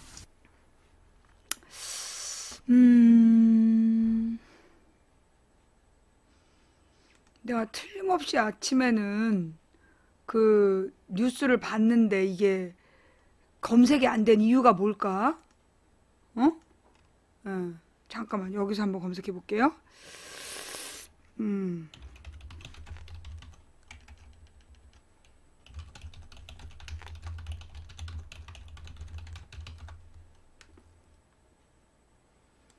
참 검색이 어려워. 검색이 우리나라 뉴스가. 예, 자 됐어. 그럼 이제 다음 뉴스는 아니 여기서 제일 웃기는 건 김대중 기업 기념사업으로 1,900억이 들었다. 근데 알고 보니까 김대중 컨벤션 센터를 짓는 비용이었다. 부산에 가면 백스코라고 있죠. 부산에 가면 백스코라고 있어요. 그게 개인의 기념 공간이 아니잖아요. 김대중 컨벤션 센터가 같은 기능이야. 국제회의장 같은 거 있는, 예, 국제회의장 같은 게 있고 그냥 상업시설이야. 그런데 그걸 김대중 기념사업 비용으로 딱 얹어놨다는 거야. 예. 정말 미친놈들이죠. 그죠? 그래 놓고 진짜 지네들은 박정희의 우상화, 신격, 사당, 귀신이야, 귀신. 예, 정말 대단한, 자, 그, 다음 뉴스는요, 예, 한일 외무부 서울에서 소녀상 극비회담. 왜 극비로 하냐? 이걸 또 왜 우린 극비로 알고 있냐?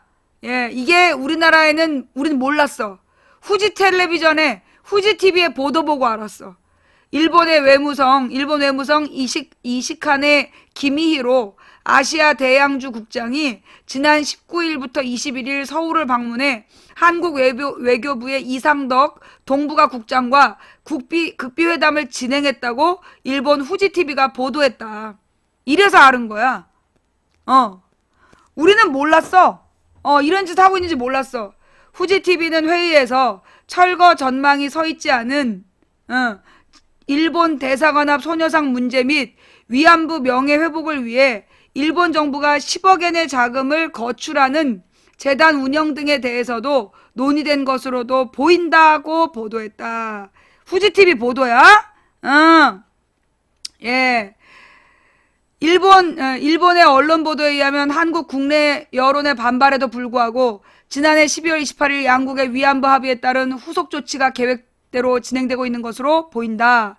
앞서 지난 18일 아베 총리는 일본군 위안부에 대한 군이나 관의 강제연행 증거가 없다고 부인하고 한일 합의로 일본군 위안부가 전쟁 범죄에 해당하는 것을 인정하는 것도 아니라는 입장을 밝힌 바 있다. 아베 총리의 발언은 일제 위안부 동원이 민간 주도하여 이루어진 자발적인 참여였다는 과거의 입장을 되풀이한 것으로 합의 위반에 해당한다는 것이 중론이지만 현재 한국 정부는 합의 이행이 중요하다는 원론적인 반응만 되풀이하고 있다. 박근혜가 또 그 말을 했잖아요. 오죽하면 기업이 이 추운 겨울에 길거리로 나섰겠습니까? 이래가지고 오죽하면 대학생들이 이 추운 겨울에 노숙을 하겠냐. 이 일본의 소녀상을 지키겠다는, 예. 그 일본의 소녀상을 지키겠다는 그 대학생들의 고통을, 대학생들의 고통은 외면하고 그 대기업의 이익을 위해서 서명운동하고 있는 박근혜 대통령에 대한 국민적인 비판 여론이 점점 더 세지고 있습니다. 자, 다음 이야기는요. 어제 나왔던 뉴스죠.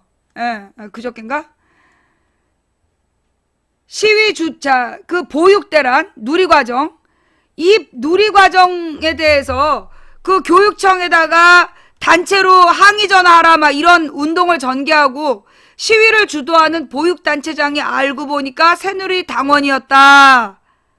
한마디로 이번에 이 누리과정에 대해서 교육청을 비난하는 시위 주도는 새누리당의 정치적인 입장이었다라는 얘기죠. 예, 정치활동이 금지된 교원의 지위로 교육감 고발 등 일방적인 목소리를 내고 있다. 예, 누리과정 예산 문제와 관련해 교육감을 고발하거나 시위를 주도했던 어린이집과 유치원 단체의 일부 관계자들이 새누리당 당원으로 활동해 온 것으로 드러났다. 유치원 교사나 원장의 경우 관련 법상 정치활동을 할 수 없도록 돼 있어 논란이 일고 있다. 경기도의회 더불어민주당은 지난 18일 새누리당 총선 예비후보인 이음재 전 한국유치원총연합회 경기지회장이 지난 13일 유치원장들의 도의회 시위를 주도했다며 법적 대응을 검토하겠다고 밝혔다. 이어 이 전 회장은 지난달 14일 예비후보 등록을 앞두고 원장직을 사퇴해 한국유치원총연합회 경기지회장 자격이 없는데도 최근까지 회장직을 수행했다고 덧붙였다. 그럼 이거 그 지위를 막 가짜로 주장하면 이거 사칭 아니야? 이 전 회장은 도의회 임시회가 예정된 13일 한국유치원총연합회 경기지회 회원 240명과 함께 더민주 의원총회가 열린 도의회 대회의실 출입문을 막고 시위를 벌였다. 이 전 회장은 또 유치원 원장이던 지난해 1월부터 새누리당 경기도당 부천 원미갑 당원협의회장을 맡은 것으로 드러났다. 유치원 원장은 국가공무원법상 교원에 해당돼 정치활동이 금지돼 있음에도 정당 간부로 활동한 것이다. 지역별로 누리과정 예산을 미편성한 6명의 시도교육감을 고발하고 7개 시도교육청에 대해 감사원 감사를 청구했던 한국어린이집 총연합회 정광진 회장 역시 새누리당 당원으로 활동하고 있는 것으로 드러났다. 정 회장은 경향신문과 만나 오래전부터 새누리당 당적을 보유하고 있다며 당적 보유 사실을 시인했다. 다만 어린이집 원장의 경우 정치활동 금지 규정의 적용을 받지는 않는다. 다만 유은혜 의원은 학부모들이나 교사들의 생각과 목소리가 정치적으로 변질될 우려가 있다는 점에서 민감한 문제를 논의하는 단체의 대표들이 당원이나 예비후보 신분으로 일방적인 목소리를 내는 것은 적절치 않다라고 말했다. 어쩐지 수상했잖아. 그죠? 예. 자, 이번에는 갑자기 이거 더 줄여야 되나? 이렇게 하면 안 보이는데.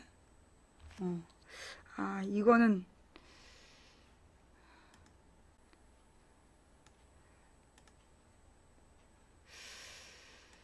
20대 국회 입성을 노리는 문제적 인간들이라는 카드 뉴스입니다. 근데 이게 지금 화면에 안 나올 것 같아요. 예. 시민을 위한 권력을 불순하게 휘두르던 사람들이 국회의원 예비후보로 등록. 국정원 선거 개입 사건을 축소시켰다는 의혹이 제기됐던 김용판 전 서울경찰청 새누리당 대구 달서을 2012년 12월 16일 밤 11시 국정원 직원이 댓글을 단 흔적은 없다고 수사 발표. 대선 3일 앞두고 표심에 결정적 영향을 미쳤는데요. 예. 이 사람이 지금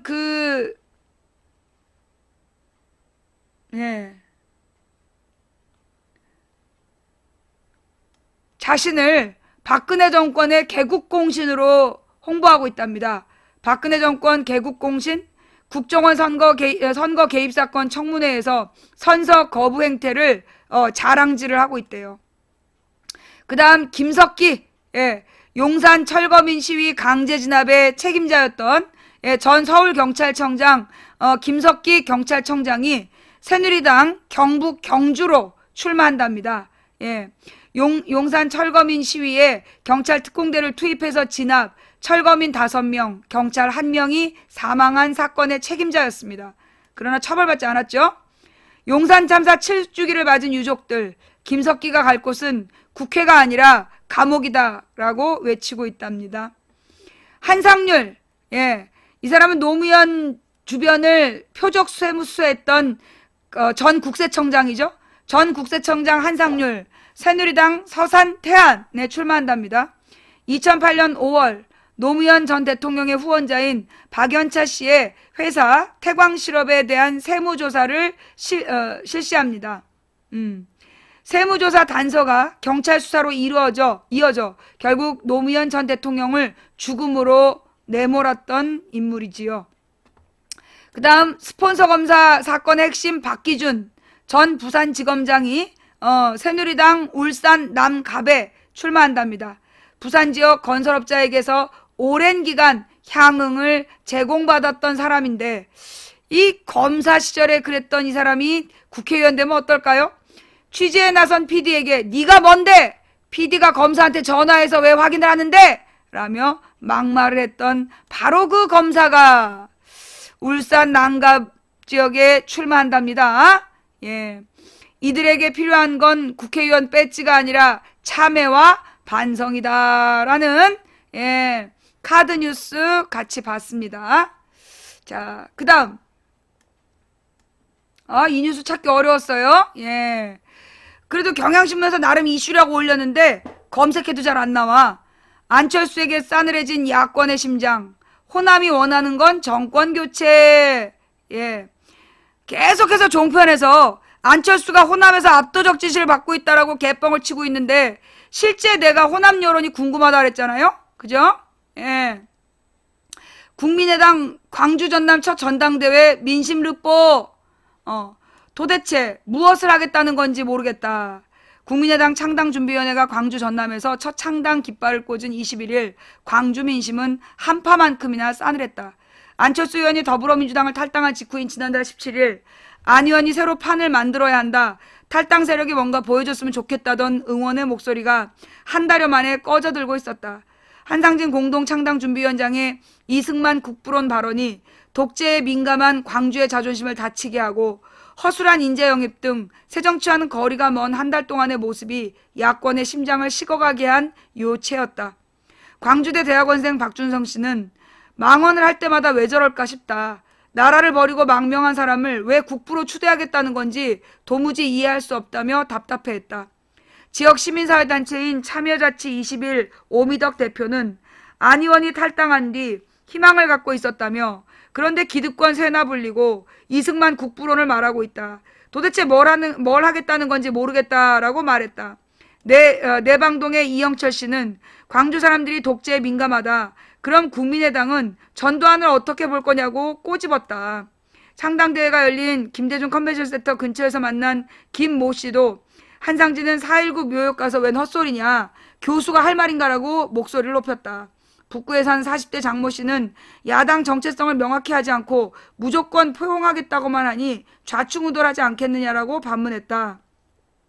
송정역 대합실에서 만난 이희선 씨는 안 의원이 생각하는 건 여권이란 느낌이 든다. 안철수 안 의원이 생각하는 건 보수이고 여권이란 느낌이 든다. 박근혜 정부에 대해 말하는 것도 별로 없다고 비판했다. 광주시청 앞에서 만난 공무원 박모 씨는 안철수와 함께 하는 사람들은 오로지 정치 생명 연장에만 관심이 있는 것 같다. 원내 교섭단체 구성에 급급한 거 아닌가라고 지적했다. 이게 진짜 광주 민심이죠. 그죠? 그냥 길에서 만난 사람들의 수준이 이래, 광주가. 광주 사람들이 그냥 길에서 아무나 붙들고 물어보면 지나가는 사람들이 이렇게 얘기하는 동네야. 그런데 여길 팔어?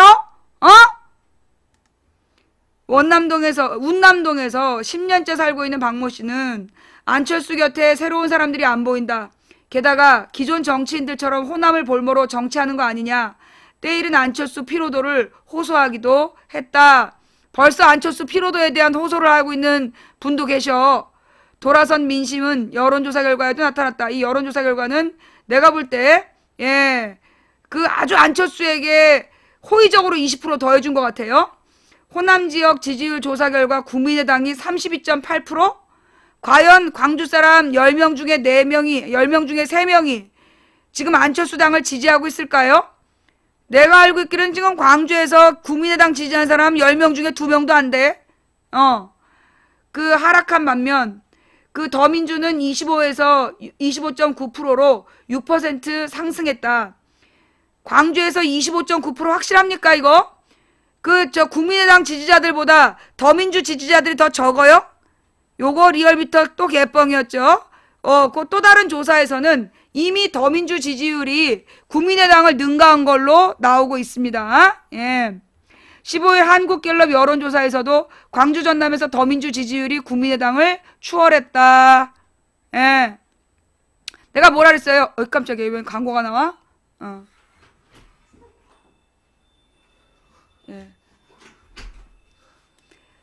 자, 그래서 지금 이제 뭐라 그러나, 이 여론조사라는 이름의 여론조작기관들이 지금, 안철수 당이 더민주보다 지지율이 높다고 계속 개뻥을 치면서 여론을 호도하려는 거야. 지네가 막 떠들면 그렇게 따라갈 줄로 아는 거야. 그러나 제가 뭐라 그랬어요?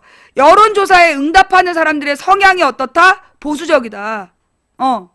실제로 그 더민주 지지자들은요, 솔직하게 자기 이야기 여론조사 기관에다 대답 안 해. 그 사람들 뭐라 그러냐면, 야, 내 번호를 갖고 있는데 내 정치적인 입장을 내가 왜 얘기하냐고. 그럼 이 새끼들이 나중에 뭐라 그럴지 아냐고. 왜냐하면 간첩 파동으로 가장 피해를 본 데가 호남 지역이기 때문에 호남 분들은요, 평상시 여론조사에 대답 안 해요. 미쳤다고 그걸 알려주냐고. 그런데 지금 그걸 가지고 여론조사 결과라고 조작질을 지금 하고 있는 거야. 운남동에서 10년째 살고 있는, 이거 아까 읽은 거고, 더민주에 대한 감정도 복잡하고 착잡했다. 문재인 대표 사퇴 표명, 김종인 선거대책위원장 영입 등 변화에 반응하면서도 친문 패권에 대한 의구심도 여전했다. 오미덕 대표는 지역민들에게 지탄받던 더민주 의원들이 탈당하고 김종인 선대위원장을 영입하면서 새 판을 만들려는구나 싶더라고 말했다. 자, 그러니까 지금 지역민들에게 지탄을 받았던 거는 문재인이야, 지역 선거 더민주 의원들이야. 더민주 의원들이야. 호남에 한마디로 광주 전남 지역에 그 국회의원들이 욕을 먹었던 거야. 근데 걔네들이 탈당하고 새로운 선대위가 꾸려지니까 희망과 기대를 가졌다는 얘기죠. 그죠? 예. 근데 또 갑자기 또 왜 올라갔어? 그 다음에 동구 한식당에서 늦은 점심을 먹던 정모 씨는 김종인 교수가 박근혜 정부 탄생에 기여했지만 그래도 경제민주화에는 최고 아닌가. 나라 망하게 할 사람 같진 않다라고 평가했다. 그냥 식당에서 밥 먹는 아저씨가 이러네? 예. 동구 한식당에서 밥 먹는 아저씨가 그냥 김종인이 박근혜 정부 탄생에 기여했지만 경제민주화에선 최고 아니냐. 나라 망하게 할 사람 같진 않다. 나쁘지 않다 이런 표현이죠. 근처 커피숍에서 만난 주부 조모 씨는 김종인 선대위원장이 친노 패권을 싹 씻어내야 한다라고 당부했다. 가장 조금 의식이 떨어져 보이지만 좌우지간 그냥 일반 커피숍 주부들도 김종인이 누군데요? 이런 게 아니라 김종인이 당내 패권주의를 없애야 된다라고 주장했다. 그 연장선에서 새정치 기대를 접지 않았다는 의견도 있었다. 한 명 드디어 나왔어. 회사원 문형조 씨는 안 의원이 경제돌파구를 만들고 새 인물을 중용해 정치를 확 바꿨으면 좋겠다라고 주문했다. 회사 다니느라고 바빠서 뉴스 안 보나 봐요. 동구 학동의 이태쿤 씨는 친노 패권 때문에라도 안 의원을 지지할 것이다 라고 말했다. 김대중 컨벤션 센터는 인근에서 만난 그러니까 이분은 68세 동구 학동 사신데요. 예. 김대중 컨벤션 센터 인근에서 만난 김상원 씨는 안 의원이 새 인재를 영입해 경선으로 물갈이해야 한다. 시민들 지지 포인트는 세 사람에게 있다라고 충고했다. 역시 광주에도 68세, 70세 사실 그런 제보가 있었거든요. 광주에도 지금 노년층을 중심으로 종편을 보고 있다. 그래서 노인들한테 안철수 바람이 거품이 생기는 것 같다는 제보가 있었는데, 실제로 두 사람의 노인이 그렇게 얘기하고 있네요. 다시 문안 사이에서 서성이는 광주 민심의 최종 주문은 결국 통합이었다. 박진흥 씨는 분열하면 다 떨어진다. 총선 이전에 통합하길 바란다라고 당부했다. 대다수 시민들은 호남이 원하는 건 정권 교체라는 말로 끝을 맺었다. 결국 호남에서 문재인에 대한 비판 여론은 결국 대권에 대한 걱정, 문재인으로 정권 교체가 가능하겠느냐, 이게 핵심이란 얘기예요. 그래서 내가 이 기사를 좀 읽어드린 거고요. 좌우지간 안철수가 광주에서 인기 짱이라고 개뻥치는 것들, 이거 개뻥이다 라는 거. 자, 이렇게 해서 이제 오늘 준비한 내용은 다 얘기를 했고요. 자, 여러분 요즘에 뉴스에서 계속 나오는 게 부천 8세 아동 그 학대 살인 사건, 폭행 살인 사건이죠. 근데 여러분 지금 이 뉴스가 한 일주일 정도 나오고 있는 것 같은데요. 그렇죠. 지난주 주말부터 해갖고 지금 금요일까지 일주일째 나오고 있는데, 이런 아동학대를 방지하기 위한, 재발을 방지하기 위한 그 방법들에 대한 보도는 못 들었습니다. 요즘에 그런 보도 나오나요? 지금 이런 식으로 아동학대, 학대받은 그러니까 아이가 부모에게 폭행을 당해서 죽었다. 그러면 이런 식으로 죽음을 당했을 때 그 부모의 형량을 올려야 되고, 또 아동에 대한 복지, 이렇게 학대받는 아이들이 없도록 어떻게 법적인 시스템, 제도적인 시스템을 만들 것인가, 이런 보도는 없고, 애를 죽여놓고 시체 옆에서 치킨 먹었다, 이런 식의 보도가 과연 우리나라의 아동복지에 도움이 되는 보도일까요? 오늘도 또 한번 대한민국 언론의 부끄러운 민낯을 이 부천 아동 그 살해 사건을 통해서 확인하게 됩니다. 근데 좌우지간 이 사건은 뭔가 수상해. 여러분, 애가 사라졌다고 냉장고 문을 열어봤을까요? 내가 가장 궁금한 건 어떻게 냉장고 안에 시신이 있는 걸 알게 됐을까? 그 부분이야. 애가 갑자기 사라졌다라고 전수조사를 하다가 냉장고 안에서 시신을 발견. 그럴 만한 공무원이 있을까요? 그리고 이 처음부터 끝까지 말도 안 되는 이 사건. 그 주변 사람들이 딸한테 끔찍했다, 굉장히 정상적인 부부로 나오더니 지금은 약간 정신적으로 이상하다는 등 별하별, 뭔가 이 사건 수상해. 왜? 우리나라에서 우리 국민들이 확 돌아버리는 게 세 가지가 있다 그랬잖아.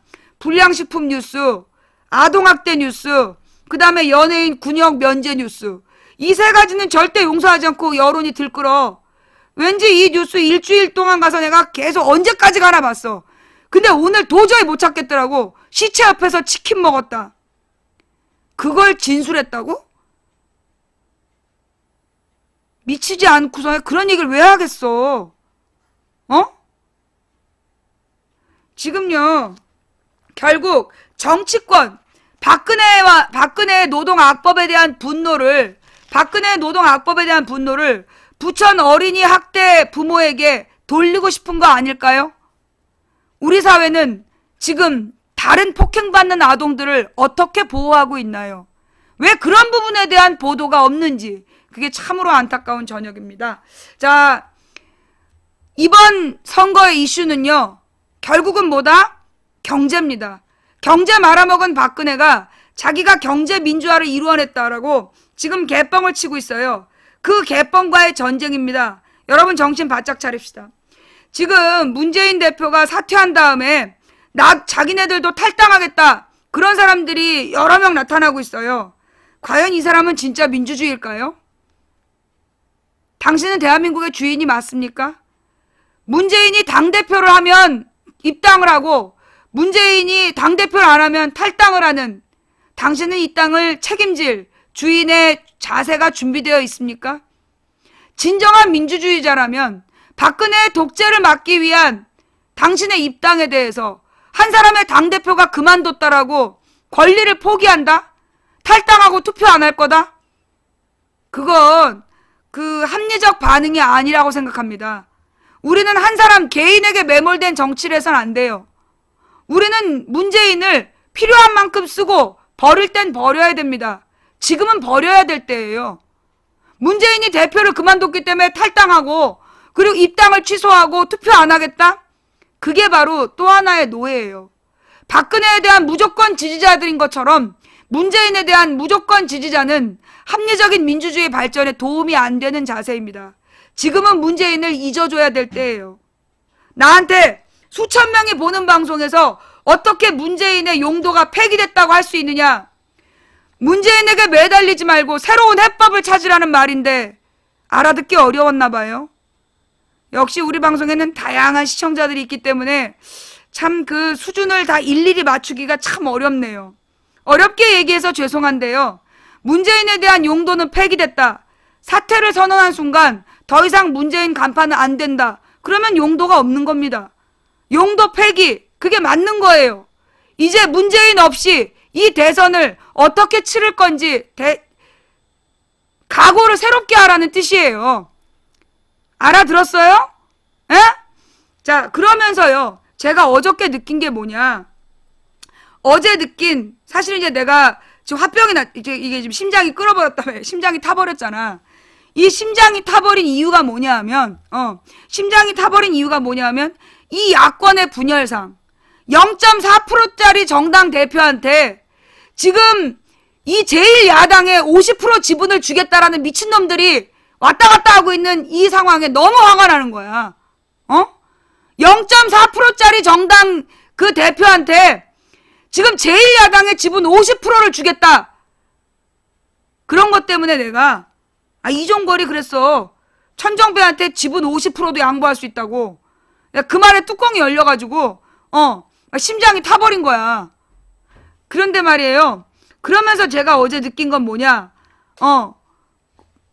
분명해지는 게 있어. 뭐냐 하면 지금은 야권이 분열되어 있는 게 결코 나쁘지 않다. 우리는 이제까지 언제나 야권이 하나여야 이긴다였어. 그죠? 야권이 하나여야 이긴다라는 원칙으로 이제까지 우리가 투표를 해왔는데 그래서 우리는 야권이 분열되면 투표를 안 해왔어요. 그죠? 그런데 실제로 그래서 우리가 억지로 한 당으로 몰아가지고 투표를 해줬어요. 그랬더니 어땠어? 쥐나개나 다 들어와 있는 거야. 그죠? 쥐나개나 다 들어와가지고 새누리 똥꼬 빨다 새누리당으로 간 놈까지 이 당으로 출마했던 거야. 그죠? 당 대표가 민주적 절차를 거쳐서 뽑힌 당 대표가 사퇴해야 탈당 안 한다고 협박하는 그런 미친놈들까지 이 당에 뽑혔던 거야. 한마디로 이 제1야당이 야당답지 못했던 이유가 뭐냐 하면 우리가 억지로 그 당에게 한 당에게 힘을 후보를 단일화시켜서 걔한테 힘을 몰아줘야 된다. 이런 논리를 우리가 이제까지 투표를 해오면서 그래서 썩을 놈 죽일 놈도 전부 다 국회로 들여보내줬던 것 같아. 저는요. 지금 제가 깨달은 건 뭐냐. 나는 지금 야권 분열된 오늘 이 상황이 나쁘지 않다. 왜? 도리어 썩을 놈 죽일 놈이 누군지 드러나고 있다. 그렇잖아요. 우리가 그동안 국회의원 후보들 다 알았어? 몰랐잖아. 137명 중에 어떤 놈이 썩을 놈이고 죽일 놈인지 어떤 놈을 제거해야 되는지 빼야 되는지 몰랐단 말이야. 그런데 지금 이 과정을 통해서 나는 다 드러나고 있는 거 아니냐. 그죠? 어때요? 지금 이 상황은 야권이 분열해서 필패하는 상황이 아니라 내가 볼 때 오늘까지의 이 상황은 분명한 거야. 뭘 할 수 있다? 얘는 당선시키면 안 되겠구나. 얘는 당내 경선에서 최대한 이 당원들이 떨어뜨려야 되겠구나. 그런 애들이 분명히 떠오르고 있잖아요. 그죠? 얘는 공천 주면 안 되겠구나. 나는 이 과정에서 제가 얻은 가장 큰 성과는 그거라고 봐요. 얘는 제1야당 의원이 되면 안 되는 놈이구나. 그죠? 제1야당이 의원이 되면 안 될 놈이구나가 분명히 드러나는 일종의 시험 기간이 아니었을까? 그죠? 어때요? 지금 보니까 사실 제가 막 속이 끓었던 이유는 이 막 그 분열되는 야당 때문에 화가 났던 거야. 그런데 도리어 이 분열을 통해서 하나님이 어저께 그 장하나 의원하고 얘기하는데 나한테 딱 그 사인을 주신 거야. 그래, 지금은 불순물을 제거하는 중이다. 불순물을 제거하는 기간이다. 야권 분열이라고 해서 필패라고 얘기하지 마라. 그죠? 솔직히 고맙잖아? 나가준 사람들한테 고맙잖아. 난 걔네가 끝까지 남아서 안 나간다 그럴까봐 조마조마했어요. 제발로 걸어 나가줬다는 것만도 얼마나 다행이야. 우리는 이제 부담감 없이 그 지역에, 스스로 걸어 나간 그 지역에 그 믿을 만한 우리의 후보들을 세우면 되는 거 아니겠어? 그렇잖아. 사실 땡큐한 일이야. 가끔 가다 보면 말이에요. 연애하다가 남자친구한테 여자친구한테 차였다고 속상한 사람들이 있어. 내가 늘 그들에게 해주는 얘기가 뭐냐 하면 너는 걔가 널 찬 거에 대해서 고마워해야 된다. 왜냐? 그 년놈은 너의 가치를 모른다. 너는 그 년놈들보다 20배, 30배 나은 상대를 만날 자격이 있는데 그 년놈한테 네가 매여 있으니까 널 차고 가준 거다. 너는 고맙게 여겨야 된다. 너는 지금부터 너를 위해 다가오는 새로운 행운을 맞이해라. 그게 내가 해드리는 얘기거든요. 저는 오늘 그 탈당 쇼를 부렸던 그 명단 여러분 잊지 않기를 바랍니다. 그리고 그렇게 여러분들의 가슴에 피멍을 들게 했던 그들에 대해서 여러분이 투표로 복수해 주시기를 바랍니다. 난 정확히 뭐라고 얘기하지 않았어. 어떻게 하라고는. 그지? 자, 오늘 망치부인 방송은 여기까지 할게요. 전화위복. 저는 지금 이번 안철수가 탈당한 순간부터 지금까지의 과정은 전화위복이 아니었을까요? 정말로 우리가 이 당 안에서 어떤 놈이 가라지고 어떤 놈이 알곡인지를 구분할 수 있는 시험 기간을 거친 거다. 저는 그렇게 봐요. 그러니까 내가 오늘 너무 마음이 가벼운 거야. 그쵸? 어때요? 제 말이 맞는 것 같아요? 망치부인 말 들으니까 맞는 것 같다. 손. 이제까지 너무 마음이 아팠는데 사실 지난 11월 말부터 요 1월 지금까지 딱 2달 동안 우리는 진짜 이 안에서 어떤 놈이 쓰레기고 어떤 놈이 불순물인지 걸러내는 시간을 가졌다. 심지어 제 발로 걸어나가준 고마운 존재들도 있었다. 그러니 우리는 이제 정신 똑바로 차리고 승리를 준비하면 된다. 제 말이 맞습니까? 예. 자, 여러분 어떠세요? 저는 어제부터 어떤 희망이 생겼는데 여러분들은 어떠세요? 여러분들은 여전히 문 대표가 사퇴해서 우울하세요? 문 대표가 사퇴해서 여전히 질 거다. 거기에 머물러 계십니까? 저는 문 대표를 잊었습니다. 저는 문 대표를 잊었고요. 도리어 지금까지의 과정, 문 대표 사퇴 논란을 통해서 우리는 쓰레기와 가라지를 구분해 볼 수 있는 아주 훌륭한 걸음망의 시간을 가졌다.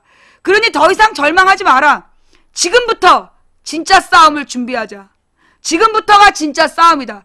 지금부터 야권의 합리적인 후보를 세우는 과정에 온 정신을 몰입하자. 오늘 여러분께 드리고 싶은 저의 희망의 메시지입니다. 동의가 되셨다면 좋겠는데요. 자, 망치부인 방송 오늘 마음에 드셨나요? 망치부인 말에 동의가 되시고 동감이 되신다면 추천 부탁드리고요. 자, 아까 이 4,300명이 시청하던데 추천은 3,400. 예. 이 역시 한 800-900명이 추천 안 했네요. 여전히 오늘도 다녀간 요원들이네요. 오늘 방송 어떠셨어요? 볼만하셨나요? 볼만하셨다면 추천 부탁드리고요. 추천해주신 모든 분들께 진심으로 감사드립니다. 방송이 열리자마자 달려와 주신 모든 분들께 감사를 드립니다. 그리고 오늘 후원해주신 한 분 한 분 감사 인사 못 드린 점 대단히 죄송합니다. 제가 한 분 한 분 불러드리면 혹시 후원 못하시는 분들이 미안해할까봐 그래서 제가 이름 못 불러드리는 거니까 양해를 부탁드립니다. 그럼에도 불구하고 후원해주신 모든 분들 덕분에 망치부인 오늘도 당당히 방송할 수 있었습니다. 오늘 망치부인의 방송이 여러분께 희망의 메시지가 되었기를 바랍니다. 때때로 제가 너무 독한 말을 내뱉어서 마음에 상처를 받는 분들이 있을 수 있습니다. 저는 그런 생각이 들어요. 쓴 약은 아니, 몸에 좋은 약이 입에 쓰다. 지금 야당은 뼈를 깎는 노력을 통해서 새로 거듭나야 됩니다. 그러면 이 쓰디쓴 고언이 필요한 거 아닐까요? 저는 야권을 무조건 지지하는 사람이 아닙니다. 저는 야권을 이용해서 박근혜의 독재를 막아내는 게 저의 유일한 소망사항입니다. 박근혜 독재를 막아내는데 야권이 도움이 안 되면 저는 야권을 통째로도 버릴 수 있는 사람입니다. 그러니 저의 말에 상처받았다라고 엄살 피우지 마십시오. 제가 지금 이렇게 쓴소리라는 건 여러분의 목숨을 지켜드리기 위한 고육지책입니다. 제가 오늘 쓴소리를 하지 않으면 아마 야당은 지금의 평안함에 머물러 있을 것이고, 그리고 그들의 안일함으로 다음 선거 이번 선거가 끝난 뒤 여러분은 죽고 싶은 현실에 놓이게 될 수도 있습니다. 지금 저를 비난하고 싶으면 마음껏 비난하십시오. 그러나 저는 옳은 길을 가고 있다라고 오늘 확신이 더욱더 새롭게 들었습니다. 저는 이 야권의 온갖 혼란 속에서 답을 찾을 것입니다. 그리고 씨앗을 뿌릴 겁니다. 쓰레기밭은 쓰레기만으로 보이지만 그 안에 잘 먼지가 모이면요, 거기서 나무가 자라나기도 합니다. 쓰레기밭을 걸음으로 바꾸는 망치부인 방송을 만들도록 노력하겠습니다. 오늘 저 혼자 꾸는 꿈이라면 한 사람의 꿈이고 꿈일 뿐이겠지만, 함께 동의해 주신 분이 100인이 되고 만이 되면 현실이 될 거라고 믿습니다. 쓰레기장 같은 정치판에서 옥토를 일구는 망치부인 방송이 되는 그날까지 최선을 다하겠습니다. 된다고 믿든 안 된다고 믿든 여러분의 믿음대로 될 겁니다. 하지만 된다고 믿는 저의 믿음이 더 강하기 때문에 제가 이길 것 같습니다. 그리고 누군가 간절히 소망하면 온 우주가 지성이면 감천이라고 그의 소망을 위해 움직이기 시작한답니다. 인간의 가치는 그가 품고 있는 희망의 질량에 비례한답니다. 길이 보이지 않으면 이 손 부릅뜨도록 길을 만들 거고요, 빛이 보이지 않으면 내 몸에 불을 질러서라도 빛을 만들 겁니다. 기적이 필요하다면 까짓 거 만들면 어떻겠습니까? 지금까지 망치부이었고요. 다음 방송은 일요일 저녁 8시에 뵙겠습니다. 오늘 시작할 때 굉장히 몸이 안 좋았는데 끝날 때 얼굴이 많이 다르지요? 함께해 주신 모든 분들께 감사드립니다. 매니저님들 수고하셨고요. 이거 녹화 떠서 유튜브와 팟캐스트에 올려주시는 풍행국님, 여비고님, 그리고 참세상 세월호님께 진심으로 감사드립니다. 꼭 응원 댓글 남겨주세요. 망치분이었습니다. 다음 2시가 아니구나. 다음은 돌아오는 주일날 저녁 8시 그때가요, 제가 금주기도 40일이 되는 날이에요. 예, 일요일 저녁 8시에 만나요.